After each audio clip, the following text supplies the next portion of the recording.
پہلے میرا رسالہ پڑھو، جو میں نے تمہیں رگڑا دیا ہوئے صحیح کر پڑھو، نہیں پڑھا ہے تم نے. چلو آج اسی پہ فیصلہ کر لو.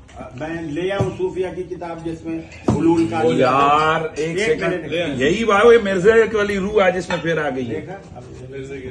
وہ بھی اسی طرح کہتے ہو فلانے صوفی کی کتاب. اب جس طرح تمہاری حدیث کی کتابوں میں ساری حدیث کی چیزیں قابل قبول نہیں ہیں، وہاں کہتے ہو جی یہ موضوع ہے، یہ فلانی ہے فلانی ہے، تو ایک صوفی کی کتاب اٹھا کے ہمارے مسلک میں ڈالو گے تم لوگ. کہ یہ اپنے بزرگوں کے دفاع کی خاطر کہتے ہیں تمہاری حدیث کی کتابوں میں بھی یہ کچھ لکھا ہوا ہے. یہ ثابت ہو گیا. وہ جیسے نشے میں کبھی کسی پولیٹیشین یا جرنیل کے منہ سے کوئی بات نکل جاتی ہے نا، بس یہ بھی وہ بیٹھے ہوئے تھے نشے میں نکل گیا. اور حقیقت یہی ہے کہ حدیث کی کتابوں کو ہمارے کھاتے میں ڈالتے ہیں اور بابوں کو اپنے کھاتے میں. تو ہمیں مبارک نے جتنے انہوں نے جانا تو بھی ہوتے ہی جاؤ، تمہارا اشر بھی وہی ہو جو ان کے ساتھ ہو رہا ہے. دیکھیں ہم نکال رہے ہیں ان کے بزرگوں کے ناموں کے کلمے، ان کے بزرگوں کے دعوے نبوت، اور یہ ہمیں کہتے ہیں جی تمہاری حدیث کی کتابوں میں بھی تو یہ کچھ لکھا ہوا ہے. بھئی ہماری حدیث کی کتابوں میں وہ کچھ نہیں لکھا ہوا جو تمہارے بابوں کی کتابوں میں لکھا ہوا ہے. یعنی کہ چشتی رسول اللہ، تھانوی رسول اللہ. تھانوی بھی اب تمہارا ہی ابا ہے کیونکہ دونوں اب ایک ہو. دیکھو یہ لاہور کے دو بھائی کتنا چیخے ہیں قادیانیوں کے مسئلے پہ، چیخے نا. میں نے بھی مقدمہ بیان کیا لیکن میں نے پھر صرف قادیانی دجال تک نہیں رکھا مقدمے کو. میں نے بتایا کہ قادیانی دجال کو گراؤنڈز ان کے ان صوفیوں نے پرووائڈ کیے جن کی کتابوں میں یہ کچھ لکھا ہوا ہے، لیکن اس کی جرت نہیں ہے کہ وہ ان کے بزرگوں کا ذکر کرے. کیوں؟ کل کو انہوں نے ٹی وی چینلز کے اوپر اکٹھے بیٹھنے، ایک رمضان نشریات کا یہ 5-5 10-10 لاکھ روپے لیتے ہیں. لہٰذا یہ چشتی رسول اللہ، تھانوی رسول اللہ، شبلی رسول اللہ یہ وابیوں کے کھاتے میں بھی ہے کیونکہ یہ گونگے شیطان بنے ہوئے ہیں. بھئی وہ سائل الدین نے ایک بات، یعنی ایک الزامی بات کے طور پہ کہ تم نے اپنے بڑوں کو، پولیٹیکل لیڈرز کو خدا بنایا ہوا ہے. اس میں عالم نے کہا جی آپ نے خدا کہہ دیا اس کو. یہ ہے ان کا لیول. ان کے ساتھ آپ علمی بات کریں گے، آپ نے خدا کہہ دیا ہے. اور خود ان کی حالت کیا ہے؟ ان کے اعلیٰ حضرت نے پوری کتاب وابیوں کے خلاف لکھی ہے سبحان السبوح کے نام سے، اور فتاوی رضویہ کے اندر بھی لکھا کہ وابیوں کا خدا جو ہے وہ زنا کرتا ہے، وابیوں کا خدا جو ہے چوری کرتا ہے، وابیوں کا خدا جو ہے وہ فلاں غلط کام کرتا ہے. اتنی گندی گندی گالیاں لکھی اور لکھا وابیوں کا خدا. جی اعلیٰ حضرت نے. دیکھ لیں یہ آپ کے سامنے کراچی کا جو مفتی ہے، اس نے ٹی ایل پی کے ڈر سے وہ اچھڑا واقعے کے اوپر اپنی ویڈیو میں سے پہلے وہ پورشن کٹنگ کیا جس میں اس نے کہا تھا یہ سر پھیرے لوگ ہیں جو یہ نعرے لگاتے ہیں. اچھا اس کے بعد بھی اسے قتل کی دھمکیاں ملی ویڈیوز میں کہ تجھے گھر سے نہیں نکلنے دیں گے. اس نے ایک سٹیپ اور طے کیا، نیچے کمنٹس کروائے کہ جی میں آپ کو نہیں کہہ رہا تھا، حالانکہ انہیں کو کہہ رہا تھا. دیکھو جھوٹ بول گیا. ٹھیک ہے، لوگ کہتے ہیں جی انجینئر صاحب پبلکلی آ کے ایڈریس کریں. ٹھیک ہے، یہ آپ پبلکلی نکل کے بتائیں نا اس ویڈیو کا دفاع کر کے. اچھا اس میں بھی تسلی نہیں ہوئی، پھر وہ ویڈیو ان لسٹ کر دی، یعنی وہ پبلکلی نظر ہی نہ آئے سوائے جس کے پاس لنک موجود ہو. اب اگلے اتوار یا جمعے کے بیان میں اس کو اس کی جسٹیفیکیشن دینی چاہیے تھی نا کہ بھئی میں نے یہ جو بزدلی دکھائی ہے یا میں ڈر گیا ہوں، مجھے قتل کی دھمکیاں مل رہی ہیں تو اس کی وجہ سے میں نے کیا. اس کی وجہ سے پکڑ کے میرے اوپر کلپ عدالتی کھلا کے اوپر ریکارڈ کروا دیا، اور وہ کلپ وہ ریکارڈ کروایا جس میں اس نے وہ باتیں میری طرف منسوخ کی جو میرے عقائد و نظریات ہی نہیں ہیں، اور اپنے فقہ حنفی کا وہ دفاع کیا کہ جو اس کے فقہ حنفی میں ہے ہی نہیں ہے. وہ انہوں نے فقہ مالکی سے چوری کر کے فتوے ان کے بزرگوں نے دیے ہوئے تھے. تو پھر ہمیں بعض اسٹوڈنٹس نے، ایک دوسرا اسٹوڈنٹس نے رابطہ کیا کہ جی اس طرح جواب. میں نے کہا جواب کیا یار، یہ خود ہی میری پرانی ویڈیو چلا دو، اس کا جھوٹ کھول جائے گا جس نے کیا کچھ کیا، صرف توجہ ڈائیورٹ کرنے کے لیے. لیکن میں نے ان کو پہلے بتایا کہ بھائی بنو امیہ کی چالیں، بلکہ تمہارے ماموں کی چالیں جہاں پہ ختم ہوتی ہے نا وہاں سے ہماری عقل سٹارٹ ہوتی ہے. ہاں یہ ذہن میں رکھیے گا. میں نے کبھی بھی فروئی معاملات کے اندر تم سے نہیں الجھنا جب تک تم لوگ اپنے عقیدے اسلام کے مطابق ثابت نہیں کرتے. جو لوگ تھانوی رسول اللہ کا دفاع کریں، جن کے بزرگوں نے المحند علی المفند کے اندر وہ عقیدے لکھے ہوں جو قرآن و سنت سے ثابت ہی نہ ہو، تو جب تک تمہارے عقیدے ثابت نہیں ہوتے تمہاری فروئی جو ایشوز ہیں وہ بعد میں ڈسکس ہوں گے. اور تم یہ چاہتے ہو کہ تم ان چیزوں سے ہٹا کے اس طرف لگاؤ، ایسا نہیں ہوگا. بالکل یہ بھی آپ نے سنا ہوگا، اکثر کہتے ہیں کہ دیکھیں کیا کبھی تھانوی صاحب نے اپنے مریدوں سے ایک کلمہ پڑھوایا اپنے نام کا؟ تو بھائی ہم یہ تو بات ہی نہیں کر رہے، ہم یہ کہہ رہے ہیں اس نے کلمے کو انڈورس کیا، گویا کہ پڑھایا. تم لوگ مناظروں میں ڈیفینڈ کر رہے ہو چشتی رسول اللہ، تھانوی رسول اللہ کو، گویا کہ تم پڑھا رہے ہو. اور کیا طریقہ ہوتا ہے جب کوئی ڈیفینڈ کرتا ہے؟ اور نہیں جی خواب میں اس میں لکھا بیداری میں پڑھ رہے ہیں، اور نہیں جی وہ تو بے اختیار تھا. ہم بابی کو نہیں کہہ رہے، بابی کو کہہ رہے ہیں. مجھے بتائیں کوئی عمران خان صاحب کو، نواز شریف صاحب کو یا آصف علی زرداری صاحب کو لکھے کہ حضرت میں خواب میں آپ کے نام کا کلمہ پڑھ رہا ہوں اور بیداری میں بھی بے اختیار میری زبان سے جاری ہے. میں آپ کو دعوے سے کہتا ہوں، یہ بھی نہیں کبھی کہیں گے کہ تسلی ہے کہ تو جس جماعت کو ووٹ ڈال رہا ہے وہ متبع سنت ہے. وہ کہے گا بھائی مروان لگا، آپ ہی مرے گا، من بھی مروائے گا. لیکن تھانوی نے یہ نہیں کہا، اس نے کہا تیرا پیر میں متبع سنت، تو اس لیے تو خواب میں بھی اور بیداری میں بھی میرے نام کا کلمہ پڑھ رہا ہے. تو یہ بابا مجرم ہے، بابی نہیں ہے. وہ تو بے اختیار ہو گیا، اس سے قلم اٹھ گیا، وہ تو پاگل ہو گیا. بیچارہ مرید ہوا تھا اس لیے کہ کوئی روحانی منزل طے کرتا، پاگل ہو گیا تو بابا بھی نہ لے گیا. آپ تو ڈوبے اسی اٹیچ ہوا تھا کہ آخرت بناؤں گا، اپنی آخرت بھی لے گا، بابے کی آخرت بھی ساتھ ہی لے گا. انجینئر صاحب ذرا نا تھوڑا پولائٹ ہو جائے. اور اللہ کے بندو، یہ کابو ہی میرے آئے ہیں. میں پولائٹ ہوتا، انہوں نے میری اکیڈمی کی سینٹ بجا دینی تھی. میں نے ان کے گھر میں ایسی آگ لگائی ہے کہ انہیں وہ آگ بجاتے بجاتے ان کے 14 سال نکل گئے ہیں. اور یہ میں آپ کو اپنا ٹروتھ ریویل کر رہا ہوں. میرے ساتھیوں کو پتا ہے، میں نے 2009 میں جو پہلی دفعہ اندھا دھن پیروی کا انجام پمفلٹ لکھا تھا نا، وہ اسی لیے لکھا تھا اور 2012 میں نے 71B مسئلہ انڈیا اور پاکستان کے بزرگوں کی 19 گستاخانہ عبارات کا تحقیقی جائزہ وہ ریکارڈ اس لیے کروایا تھا، مجھے پتا تھا میں نے جیسے ہی قرآن بخاری مسلم کی بات کی کبھی انہوں نے مجھے وہابی کہنا ہے، کبھی انہوں نے کہنا نیا فرقہ لانچ کر لیا، اور آخری کے پاس حال یہ ہوگا یہ مجھے گستاخ رسول کہیں گے۔ اللہ کا شکر ہے آج تک مجھے گستاخ رسول نہیں ثابت کر سکے، کہتے ہیں بزرگوں کا گستاخ ہے، میرا فخر ہے جناب، میں ان بزرگوں کا گستاخ ہوں جنہوں نے اپنے ناموں کے کلمے پڑھائے ہیں، جنہوں نے غلام قادیانی دجال کو گراؤنڈز پرووائڈ کیے ہیں۔ گستاخ رسول نہیں کہتے، بزرگوں کا گستاخ ہے۔ تو وہ کوڑا جو ان کے ہاتھ میں تھا وہ میرے ہاتھ میں آج، بڑا ہی برا وقت آیا جانا ہوتا ہے، یقین کرو انہوں نے سوچا بھی نہیں تھی، ایک چھوٹی جی پڑیا اسامہ اور میں لکھ کے سارے فرقوں میں انہوں نے آگے لگایا ہوا تھا۔ آج انجینئر صاحب سے بھیک مانگ رہے ہیں، انجینئر صاحب ہمارے بزرگوں کو گستاخ نہ کہیں، جو پوری دنیا کو گستاخی کے نیزے کی نوک میں رکھا کرتے تھے۔ تو یہ میں نے اسی لیے کیا تھا کہ یہ قرآن و سنت کے آگے بند ماننے کی کوشش کریں گے، میں ان کا مٹیریل غائب کر دوں۔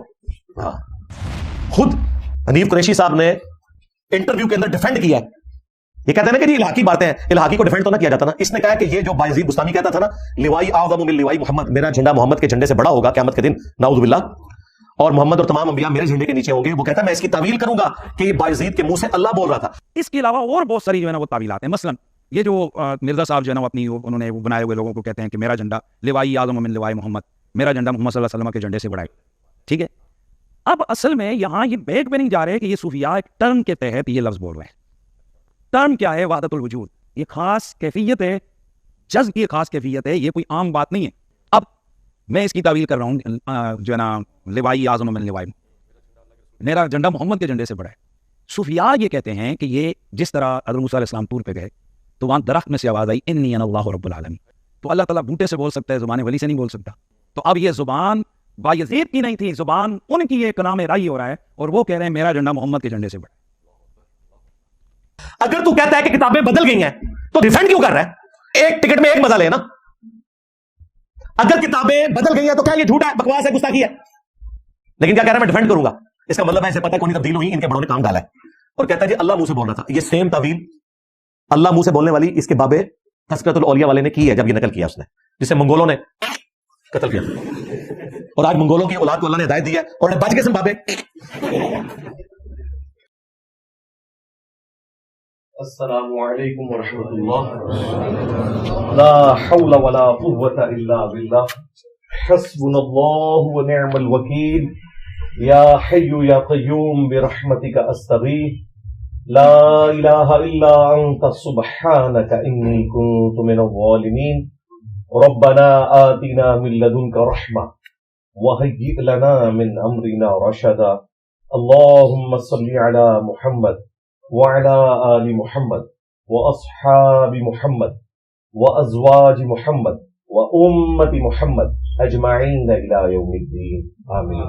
الحمد للہ رب العالمین والصلاة والسلام على سید الانبیاء والمرسلین وعلى آلہ واصحابہ اجمعین الى یوم الدین۔ الحمد للہ آج 17 مارچ 2024 کو سنڈے کے دن بمطابق 6 رمضان المبارک 1445 ہجری ہمارا یہ پبلک سیشن نمبر 138 ہونے جا رہا ہے۔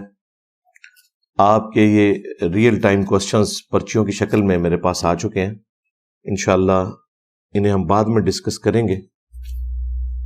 پہلے اس ویک کا کرنٹ افیئر جو ڈسکس کرنا بہت ضروری ہے، وہ پاکستان میں ایک main media channel G T V, جس کے اوپر آج کل رمضان کی نشریات اویس ربانی صاحب کر رہے ہیں حافظہ اللہ تعالی، انہوں نے اپنے جو آفیشیل یوٹیوب چینل سے جو اویس ربانی کے نام کے اوپر ہے ایک لیکڈ ویڈیو چڑھا دی ہے۔ ظاہر ہے وہ لیکڈ ویڈیو ہے کیونکہ اس کے اندر جو کانٹینٹ ہے وہاں بیٹھا ہوا کوئی بھی عالم دین اس چیز کو گوارا نہیں کرے گا کہ یہ چیز پبلک میں نکلے، اور اگر کوئی سمجھتا ہے یہ لیکڈ ویڈیو نہیں ہے تو وہاں پہ موجود تمام علماء سے آفیشلی ویڈیو میں ڈکلیئر کروایا جائے کہ یہ جو کچھ ہوا یہ ٹھیک ہوا، چونکہ ہو جاتا ہے اور پھر آپ کو پتہ ہے ایک دوسرے کا منہ رکھنے کے لیے بھی وہ خاموشی اختیار کر لیتے ہیں۔ بہرحال اس طریقے سے نجی گفتگو کسی کی اپلوڈ کرنا یہ خود ہی ایک غیر اخلاقی حرکت ہے، پھر جس میں گفتگو بھی تو تڑاں کے ساتھ ہو رہی ہو، انتہائی بدتمیزی کے انداز میں۔ ہمیں تو خوشی ہوتی کہ اگر کوئی ایسی ویڈیو لیک کی جاتی جس میں کوئی وہابی عالم نماز پڑھا رہے ہوتے اور پیچھے شیعہ عالم نماز پڑھ رہے ہوتے، یا کوئی بریلوی عالم نماز پڑھا رہے ہوتے اور پیچھے وہابی عالم نماز پڑھ رہے ہوتے، اس قسم کی کوئی ویڈیو لیک ہوتی تو ہمیں بھی خوشی ہوتی کہ یہ صرف رمضان نشریات میں ایک ٹیبل کے اوپر نہیں بیٹھتے، بلکہ اس کے بعد نماز بھی ایک دوسرے کے پیچھے پڑھتے ہیں، جس طرح کہ ایک ٹیبل کے اوپر رکھا ہوا کھانا سب اکٹھے کھا رہے ہوتے ہیں، نماز کے وقت بھی اکٹھے ہوتے ہیں۔ تو ہماری تو خواہش ہے کہ اس قسم کی کوئی ویڈیو باہر نکلے جو ایک مسلمانوں کے لیے خوشی کا سبب بن سکے، لیکن ویڈیو جو نکلی اس میں چاہتے نہ چاہتے ہوئے میرا ذکر ہو گیا، جس کی وجہ سے میں نے آج اس کو ٹاپک بنایا۔ خیر، میرا ذکر نہ بھی ہوتا تب بھی اگر کوئی ایسی بات ہوتی جس سے دین کو کوئی فائدہ پہنچے تو ہماری کوشش ہوتی ہے کہ ہم کرنٹ افیئر کو ڈسکس کریں تاکہ عوام الناس کے دماغ کھلیں۔ ویسے تو اب کافی زیادہ کھل چکے ہیں، اس کے باوجود اگر کوئی بھولی بھالی بھیڑیں بچ گئی ہیں اپنے فرقے کے اندر تو ان کا دماغ کھولنے کے لیے اس قسم کے جو انسیڈنٹ ہیں وہ کافی کارگر ثابت ہوتے ہیں۔ پہلے میرا رسالہ پڑھو، جو میں نے تمہیں رگڑا دیا ہوئے صحیح کر پڑھا، نہیں پڑھا ہے تم نے۔ چلو آج اسی پہ فیصلہ کر لو۔ میں لے آؤں صوفیہ کی کتاب جس میں حلول کا یار ایک سیکنڈ، یہی بات ہے، مرزا والی روح آج اس میں پھر آ گئی ہے۔ وہ بھی اسی طرح کہتے ہو فلانے صوفی کی کتاب۔ اب جس طرح تمہاری حدیث کی کتابوں میں ساری حدیث کی چیزیں قابل قبول نہیں ہیں، وہاں کہتے ہو جی یہ موضوع ہے، یہ فلانی ہے فلانی ہے، تو ایک صوفی کی کتاب اٹھا کے ہمارے مسلک میں ڈالو گے تم لوگ۔ اس ویڈیو کے اندر افطار کے ٹیبل کے اوپر وہ کھاتے ہوئے گفتگو کرتے ہوئے، ایک تو آپ دیکھیں چینل کے اوپر یہ آپ کر کے گفتگو کرتے ہیں اور وہاں وہ تو تڑا کے اوپر اترے ہوئے تھے۔ اس کی دو ہی ریزنز ہو سکتی ہیں، یا تو وہ آپس میں بالکل فرینک ہیں اور ٹی وی چینلز کے اوپر آ کے نورا کشتی کرتے ہیں، یا یہ رزلٹ نکلتا ہے، یا یہ ہے کہ یہ لوگ ٹی وی چینل کے اوپر آ کے خام خواہ ایک دوسرے کو عزت سے پکار رہے ہوتے ہیں، اصل چہرہ ان کا وہی ہے جو افطار کے ٹیبل پہ نظر آیا ہے کہ یہ ایک دوسرے کو عزت دینے کے لیے تیار ہی نہیں ہے۔ تیسری تو کوئی ریزن نہیں ہو سکتی، یا تو فرینکنس ہے اور یا پھر یہ ہے کہ یہ ٹی وی کے اوپر ایک دوسرے کا لحاظ کرتے ہیں، افطار ٹیبل کے اوپر ان کی اصلی پکچر سامنے آ جاتی ہے۔ تو اس میں بریلویوں کے جو مفتی ہیں حنیف قریشی صاحب حفظہ اللہ تعالی، وہ اہل حدیث وہابی فرقے کے ایک مولانا قاری خلیل الرحمان حفظہ اللہ تعالی سے کہتے ہیں کہ تم نے میرا رسالہ غور سے نہیں پڑھا، میں نے تمہیں اس میں خوب رگڑا لگایا ہے، یہ الفاظ ہیں ان کے، اور تم لوگ خام خواہ ہمارے اوپر الزام لگاتے رہتے ہو، اس کی وجہ سے ہمیں پھر غصہ آتا ہے اور ہمارے ذمہ وہ چیزیں لگاتے ہو جو ہمارے مسلک کی چیزیں ہی نہیں ہیں۔ تو اس کے اوپر قاری خلیل الرحمان صاحب نے کہا کہ ایسا نہیں ہے، اگر آپ تیار ہیں تو میں آپ لوگوں کے بزرگوں کی صوفیاء کی کتابوں سے حلول کا عقیدہ، یعنی اللہ تعالیٰ اپنے بندے کے اندر حلول کر جاتا ہے، یہ میں دکھا دیتا ہوں۔ اب اس کا جواب تو یہ ہونا چاہیے تھا کہ یہ بالکل بکواسیات ہے، یہ عقیدہ کفر ہے، ہم تو اس عقیدے کو نہیں مانتے اور یہ ہماری طرف غلط منسوب کی گئی ہیں باتیں، لیکن انہیں پتا تھا یہ سب کچھ لکھا ہوا ہے۔ محی الدین ابن عربی، جن کو یہ اپنا بڑا بزرگ مانتے ہیں، اس نے تو کیا کیا خرافات اپنی کتابوں میں لکھی ہیں، الامان الحفیظ۔ تو اس کے جواب میں حنیف قریشی صاحب ان کو مخاطب کر کے کہتے ہیں کہ آج پھر اس کے اندر مرزے کی روح واپس آ گئی ہے، یعنی پہلے بھی آتی تھی، آج پھر آئی ہوئی ہے، یعنی میری طرف انہوں نے اشارہ کیا۔ ظاہر ہے غلام احمد قادیانی دجال کا تو ذکر نہیں کر رہے تھے نا، کیونکہ جب بھی بزرگان دین سو کالڈ صوفیاء کی عزت افزائی کو کوئی موقع آ جائے تو ہمارے ذکر خیر وہاں پہ ہوتا ہے۔ تو انہوں نے یہ جملہ بولا کہ اس میں مرزے کی روح پھر آ گئی ہے، اور وہ جو جی ٹی وی کے اینکر ہیں اویس ربانی صاحب، انہوں نے تائید کی کہ بالکل مرزے کی روح آ گئی ہے، کیونکہ انہیں تو خوب اندازہ ہے کہ وہ جس فرقے کا فرنٹ مین بننے کی کوشش کر رہے تھے، اس فرقے کے فرسودہ نظریات کے ساتھ میں نے کیا کیا ہے اللہ کے فضل سے۔ اینڈ رزلٹ اس کا یہ نکلا ہے کہ اب یہ دونوں اینکر بھی اور مفتی صاحب بھی اپنے ہی فرقے کی کسی مسجد میں جا کے کوئی پروگرام نہیں کر سکتے، کیونکہ یہاں پہ جو انہوں نے پروگرام کرنے کی کوشش کی تھی وہ پروگرام تو مر گیا۔ ہاں، اس کے بعد ان کا پروگرام نیا شروع ہوا، اور پھر وہ جلالی پارٹی نے جو جو ویڈیوز بنائی ہیں کنٹینیوسلی، ابھی تک جان نہیں چھوٹ رہی۔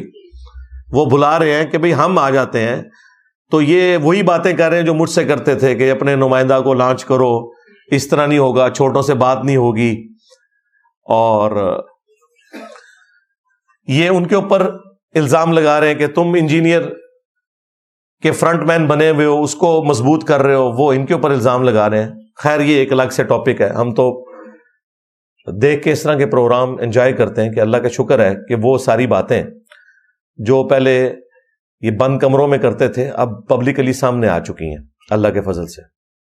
تو جب انہوں نے یہ بات کی نا کہ تمہارے اندر مرزے کی روح آ چکی ہے، تو اس کی سپورٹ میں انہوں نے بجائے یہ کہ صوفیاء کی عبارتوں کی غلطی کو ایکسپٹ کرتے، حنیف قریشی صاحب نے اس وہابی عالم دین قاری خلیل صاحب کو جواباً یہ کہا تمہاری حدیث کی کتابوں میں بھی تو اس طرح کی باتیں موجود ہیں۔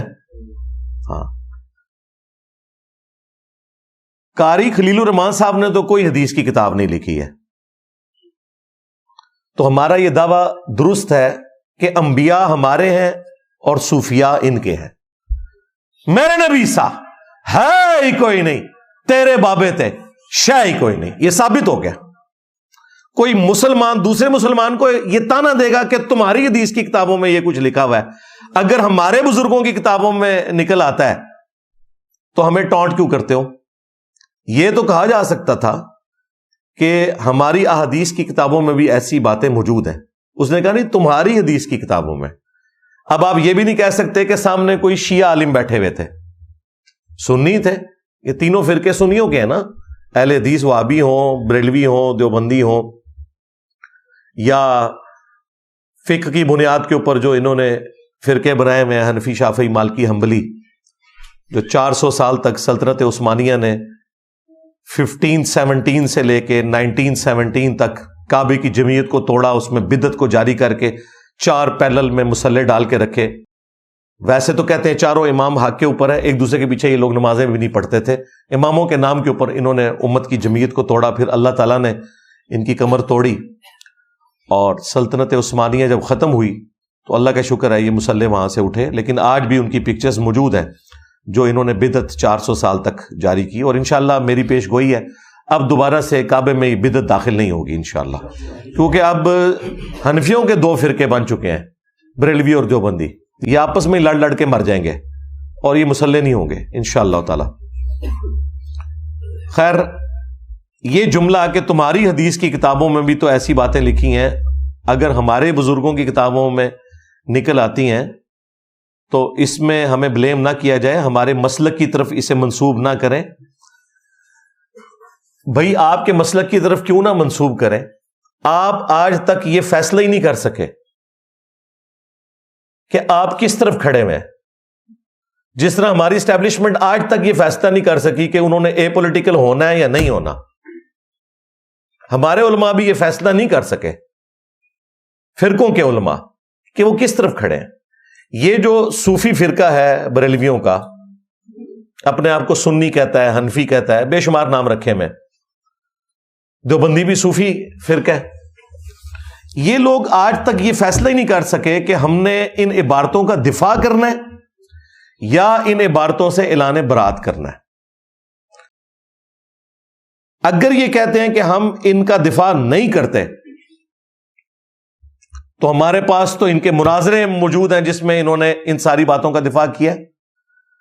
2004 کے اندر ایک مناظرہ ہوا تھا شوکت سیالوی صاحب کا، جو بریلوی عالم تھے، ایک وہابی عالم توصیف الرحمان راشدی صاحب کے بڑے بھائی طالب الرحمان شاہ صاحب، ان کے ساتھ اس میں ایک سکڑا سا نوجوان پیچھے بیٹھا ہوا ہے کتابیں لے کے، پتلا سا،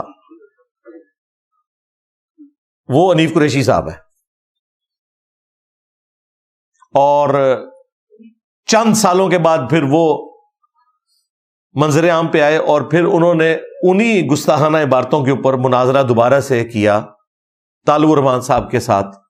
اس وقت بریلویوں کی طرف سے شوکت سیالوی صاحب تھے، اور یہ جو مناظرہ کافی مشہور ہوا، حنیف قریشی صاحب کو عروج ہی اسی مناظرے سے ملا. اس میں حنیف قریشی صاحب آئے تھے، وابیوں کی طرف سے وہ ایک ہی بندہ تھا، طالب الرحمان شاہ صاحب، دونوں مناظروں میں. اس میں یہ اپنے بزرگوں کی گستاخانہ عبارتوں کا دفاع کر رہے تھے.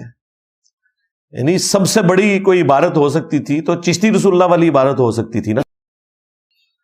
اس کے دفاع کے اوپر بھی باقاعدہ مناظرے آج بھی یوٹیوب کے اوپر رکھے ہوئے ہیں، جس میں ان کے علماء نہ صرف شتیہات کے نام کے اوپر چشتی رسول اللہ کا دفاع کر رہے ہیں، حالانکہ یہ لوگ ہمیں کل تک کہتے تھے با خدا دیوانہ باش با محمد ہوشیار، کہ دیوانگی صرف اللہ کے لیے چلے گی، رسول اللہ کے لیے آپ نے ہوشیار رہنا ہے. لیکن یہ ساری گستاخانہ عبارتیں نبی علیہ السلام کی شان میں تھیں، انہوں نے اس کو بھی شتیہات کے کھاتے میں ڈالا. اور وہ مفتی جو آج یہ کہتے ہیں کہ یہ الحاقی عبارتیں ہیں، ہمارے بزرگوں کی کتابوں میں بعد میں کسی نے داخل کر دی ہیں، انجینئر صاحب نے داخل کرائی ہیں نا، تاکہ انہوں کا رگڑا لایا جائے، میں داخل کرائی ہیں. تو یہ الحاقی عبارتیں جو ہیں یہ بعد میں داخل ہو گئی ہیں. وہ اسی مناظرے میں اس وقت ایک سکڑا سا نوجوان پیچھے بیٹھا ہوا سبحان اللہ پڑھ رہا ہے. خواجہ نے کیا فرمایا؟ سنو کہ میں کون ہوں اور کیا ہوں. محمد الرسول اللہ صلی اللہ علیہ وسلم کے دربار کے کمینے غلاموں میں سے ایک ہوں، کمینے غلاموں میں سے ایک ہوں، کمینے غلاموں میں سے ایک ہوں. تو دیکھ لیں یہ ویڈیوز تو ہانٹ کریں گی انہیں قیامت تک، جب تک کہ یہ اپنی توبہ ریکارڈ نہیں کرواتے ان سارے گناہوں کے اوپر. لیکن یہ توبہ کبھی بھی نہیں کریں گے، کیونکہ انہیں ماننا پڑے گا یہ سب کچھ انجینئر کی برکات ہے. یہ میں تفنن کے طور پہ کہہ رہا ہوں، اور حقیقت بھی یہی ہے. اس سے پہلے تو انہیں کبھی خیال نہیں آیا کہ ہماری کتابوں میں کیا کچھ پرنٹ ہو رہا ہے. تو یہ ایک ٹکٹ میں دو مزے کرتے ہیں. پہلے یہ دفاع کرتے رہتے ہیں، جب یہ پھنس جاتے ہیں نا تو کہتے ہیں نہیں یہ تو عبارت بعد میں کسی نے داخل کر دیا ہے، اللہ کی کتابیں بھی تبدیل ہو چکی ہوئی ہیں، تورات انجیل تو بزرگوں کی کتابوں میں الحاقی عبارتیں ہیں. تو پہلے دفاع کیوں کر رہے تھے؟ جب پھنس گئے اب تمہارے پاس دوسرا یہ چاہ رہا ہے کہ جی یہ بعد میں داخل کر دیے. اچھا داخل کر دیے تو پرنٹ کیوں کروا رہے ہو پھر؟ کیا اس کا مقصد یہ ہے کہ پرنٹنگ کے بعد یہ کتابیں مارکیٹ میں آئیں اور لوگ اس میں سموسے اور پکوڑے رکھ کے کھائیں، اس لیے پرنٹ کر رہے ہو؟ تو وہ تو سپریم کورٹ نے پابندی لگا دی ہے بھائی کہ جو پرنٹنگ والی سیاہی ہے اس کے اوپر آپ روٹی بھی نہیں رکھ سکتے، کینسر ہونے کا اندیشہ ہے، یہ اتنی خطرناک انک ہے. تو تمہارے بزرگوں کی کتابیں اب اس قابل بھی نہیں رہی ہیں کہ ان میں سموسے پکوڑے یا روٹی بھی رکھی جا سکے. انہوں نے عقیدے کا کینسر تو پھیلایا ہی تھا، جو فزیکلی کینسر بیماری ہے وہ بھی اب وہ کتابیں پھیلائیں گی. ان کا آخری حل یہ ہے کہ ان کو آپ جلا کے تو سردیوں میں آگ کے طور پر استعمال کریں گے، لیکن وہ بھی کافی مہنگی پڑے گی. اتنی مہنگی آگ تو نہیں کہ آپ نے پہلے کاغذ بنانا ہے اس کے بعد اس کی آگ جلانی ہے، تو یہ اب کسی کام کی نہیں ہے. تو اس کے اوپر پھر یہ لوگ آخری اعتراض یہی کرتے ہیں کہ جی حدیث کی کتابوں میں بھی تو یہ سب کچھ موجود ہے. بھائی ہمیں حدیث کی کسی کتاب سے چشتی رسول اللہ، تھانوی رسول اللہ، شبلی رسول اللہ یہ چیزیں دکھاؤ. احادیث کی کتابوں میں تو جو ملتا ہے وہ یہ ہے کہ بخاری اور مسلم دونوں میں حدیث ہے کہ اسلام کی بنیاد 5 چیزوں کے اوپر ہے. ان میں سے پہلی چیز کہ تم اس بات کی گواہی دو لا الہ الا اللہ اور محمد رسول اللہ یا محمدن عبدہ و رسولہ صلی اللہ علیہ وآلہ وسلم. اس کے بعد نماز کو قائم رکھنا اور پھر زکوٰۃ دینا اور اس کے بعد حج اور رمضان کے روزے. یہ 4 چیزیں عقیدے کے بعد اعمال کے طور پر ذکر ہوئی ہیں. ٹوٹل 5 چیزیں. تو ہمیں تو انتظار ہے کہ حدیث کی کتابوں میں کون سی ایسی بات ہے جس کی پلی لے کے تم اپنے بزرگوں کی کفریات کو آج تک ڈیفینڈ کر رہے ہو. تو انہوں نے نا بڑی مشکل سے ڈھونڈ کے نا ایک چیز نکالی جس کے اوپر میں نے تفصیلی ویڈیو ریکارڈ کروا دی, اور باقاعدہ اس کے اندر میرا ایک رجوع بھی تھا. وہ لاکھوں لوگوں نے ویڈیو دیکھی ہے. نبی صلی اللہ علیہ وآلہ وسلم نے جو خودکشی کی کوشش کی, جو بخاری کے اندر رپورٹ ہوئی, اگرچہ یہ روایت اصول محدثین کے اوپر منقطع ہے, صحیح نہیں ہے, اور یہ بخاری میں ایک تابعی کے قول کے طور پر ذکر ہوئی ہے, اور امام بخاری نے اس کو متصل سند کے ساتھ بیان نہیں کیا, اور ہمارا دعویٰ بخاری کی احادیث کے بارے میں ہے کہ وہ ساری کی ساری صحیح ہے. جو تابعین کے اقوال ہیں وہ ایسے موجود ہیں جن کے اوپر کلام کیا جا سکتا ہے. تو ابن شہاب زہری نے اس میں اندراج کیا اپنی جو ان تک بات پہنچی تھی, فی ما بلغنا, ہمیں اس میں یہ بات بھی پہنچی ہے کہیں سے. اب جب یہ تابعی بات کرتا ہے نا کہ مجھے یہ بات پہنچی ہے, تو وہ صحابی کو مینشن نہیں کر رہا, اس کا مطلب ہے کہ وہ سن سنا کے سنی, یعنی وہ ٹنی والی بات ہے. اور اس کے بعد انہوں نے ذکر کیا کہ نبی صلی اللہ علیہ وآلہ وسلم پہ جب وحی کا سلسلہ رک گیا تو رسول اللہ صلی اللہ علیہ وآلہ وسلم چونکہ وحی کی چاشنی کے ساتھ اتنے مانوس ہو چکے تھے کہ کچھ عرصے کے لیے جب وہ سلسلہ رکا تو نبی علیہ السلام کو اس چیز کا غم ہوتا تھا, اور آپ بار بار اپنے آپ کو پہاڑ سے نیچے گرانے کی کوشش کرتے تھے, لیکن پھر فرشتہ سامنے آ جاتا تھا اور وہ انہیں تسلی دیتا تھا. تو اس میں کئی سال پہلے میں نے بھی گفتگو کرتے ہوئے یہ بات کی تھی کہ نبی کے لیے یہ شایع نہیں ہے کہ وہ خودکشی کی کوشش کرے, اور یہ ایک گستاخانہ چیز ہے جو منسوب ہوئی ہے, لیکن امام بخاری اس سے بری الذمہ ہے. انہوں نے اسے سند کے ساتھ بیان نہیں کیا. ابن شہاب زہری جو تابعی ہیں انہوں نے ایک بات ذکر کی اور وہ انفارمیشن کے طور پہ امام بخاری نے لکھ دی. یہی وہ بات ہے جو ایک دفعہ آج سے آلموسٹ 10-12 سال پہلے جو چیئرمین پی ٹی آئی ہیں, بانی پی ٹی آئی بلکہ آج کل, عمران خان صاحب, انہوں نے ایک جلسے میں کی تھی. تو اس وقت مولویوں نے فتویٰ لگایا تھا کہ یہ انہوں نے رسول اللہ کی شان میں گستاخی کی, بغیر یہ دیکھے ہوئے کہ یہ بخاری شریف میں لکھا ہوا ہے, اور ایک عام آدمی بیان کرتا ہے. یہ تو ڈاکٹر اسرار صاحب نے اپنی کئی ویڈیوز میں بیان القرآن کے اندر باقاعدہ اس کو بیان کر دیا ہوا ہے. اس کی وجہ سے یہاں تک آتا ہے کہ حضور فرماتے ہیں کہ اس درجے میں رنج اور غم میں تھا کہ میں سوچتا تھا کہ میں پہاڑ کے اوپر چڑھ کر اپنے آپ کو گرا دوں, کہ میں سوچتا تھا کہ میں پہاڑ کے اوپر چڑھ کر اپنے آپ کو گرا دوں, کہ میں سوچتا تھا کہ میں پہاڑ کے اوپر چڑھ کر اپنے آپ کو گرا دوں. بربنائے طب بشری اس درجے حضور کے اوپر جو ہے یہ شاخ گزر رہا تھا کہ وہی کیسے بند ہو گئی. اسی موقع کے اوپر پھر وہ آیات نازل ہوئی تھی نا, وَالضُّحَىٰ وَاللَّيْلِ إِذَا سَجَىٰ مَا وَدَّعَكَ رَبُّكَ وَمَا قَلَىٰ, نہ تو تمہارے رب نے تمہیں چھوڑا ہے اے محبوب صلی اللہ علیہ وآلہ وسلم, نہ تم سے ناراض ہوا ہے. وَلَسَوْفَ يُعْطِيكَ رَبُّكَ فَتَرْضَىٰ, ان قریب آپ کا رب آپ کو اتنا دے گا کہ آپ راضی ہو جائیں گے. یہ وہ ساری جو تسلی والی باتیں ہیں, وہ جو ایک فترت کا پیریڈ آیا تھا نا, وہی جو رک گئی تھی, اس کے بعد یہ نازل ہوئی تھی. تو یہ والا واقعہ تو درست ہے کہ فترت کا پیریڈ آیا اور پھر یہ آیات نازل ہوئی, لیکن یہ جو بیچ میں ایک اندراج ہے امام زہری کا, ابن شہاب کا, اس پہ میں نے کلام کیا تھا کہ یہ ایک گستاخانہ بات ہے, لیکن امام بخاری بری الذمہ ہے.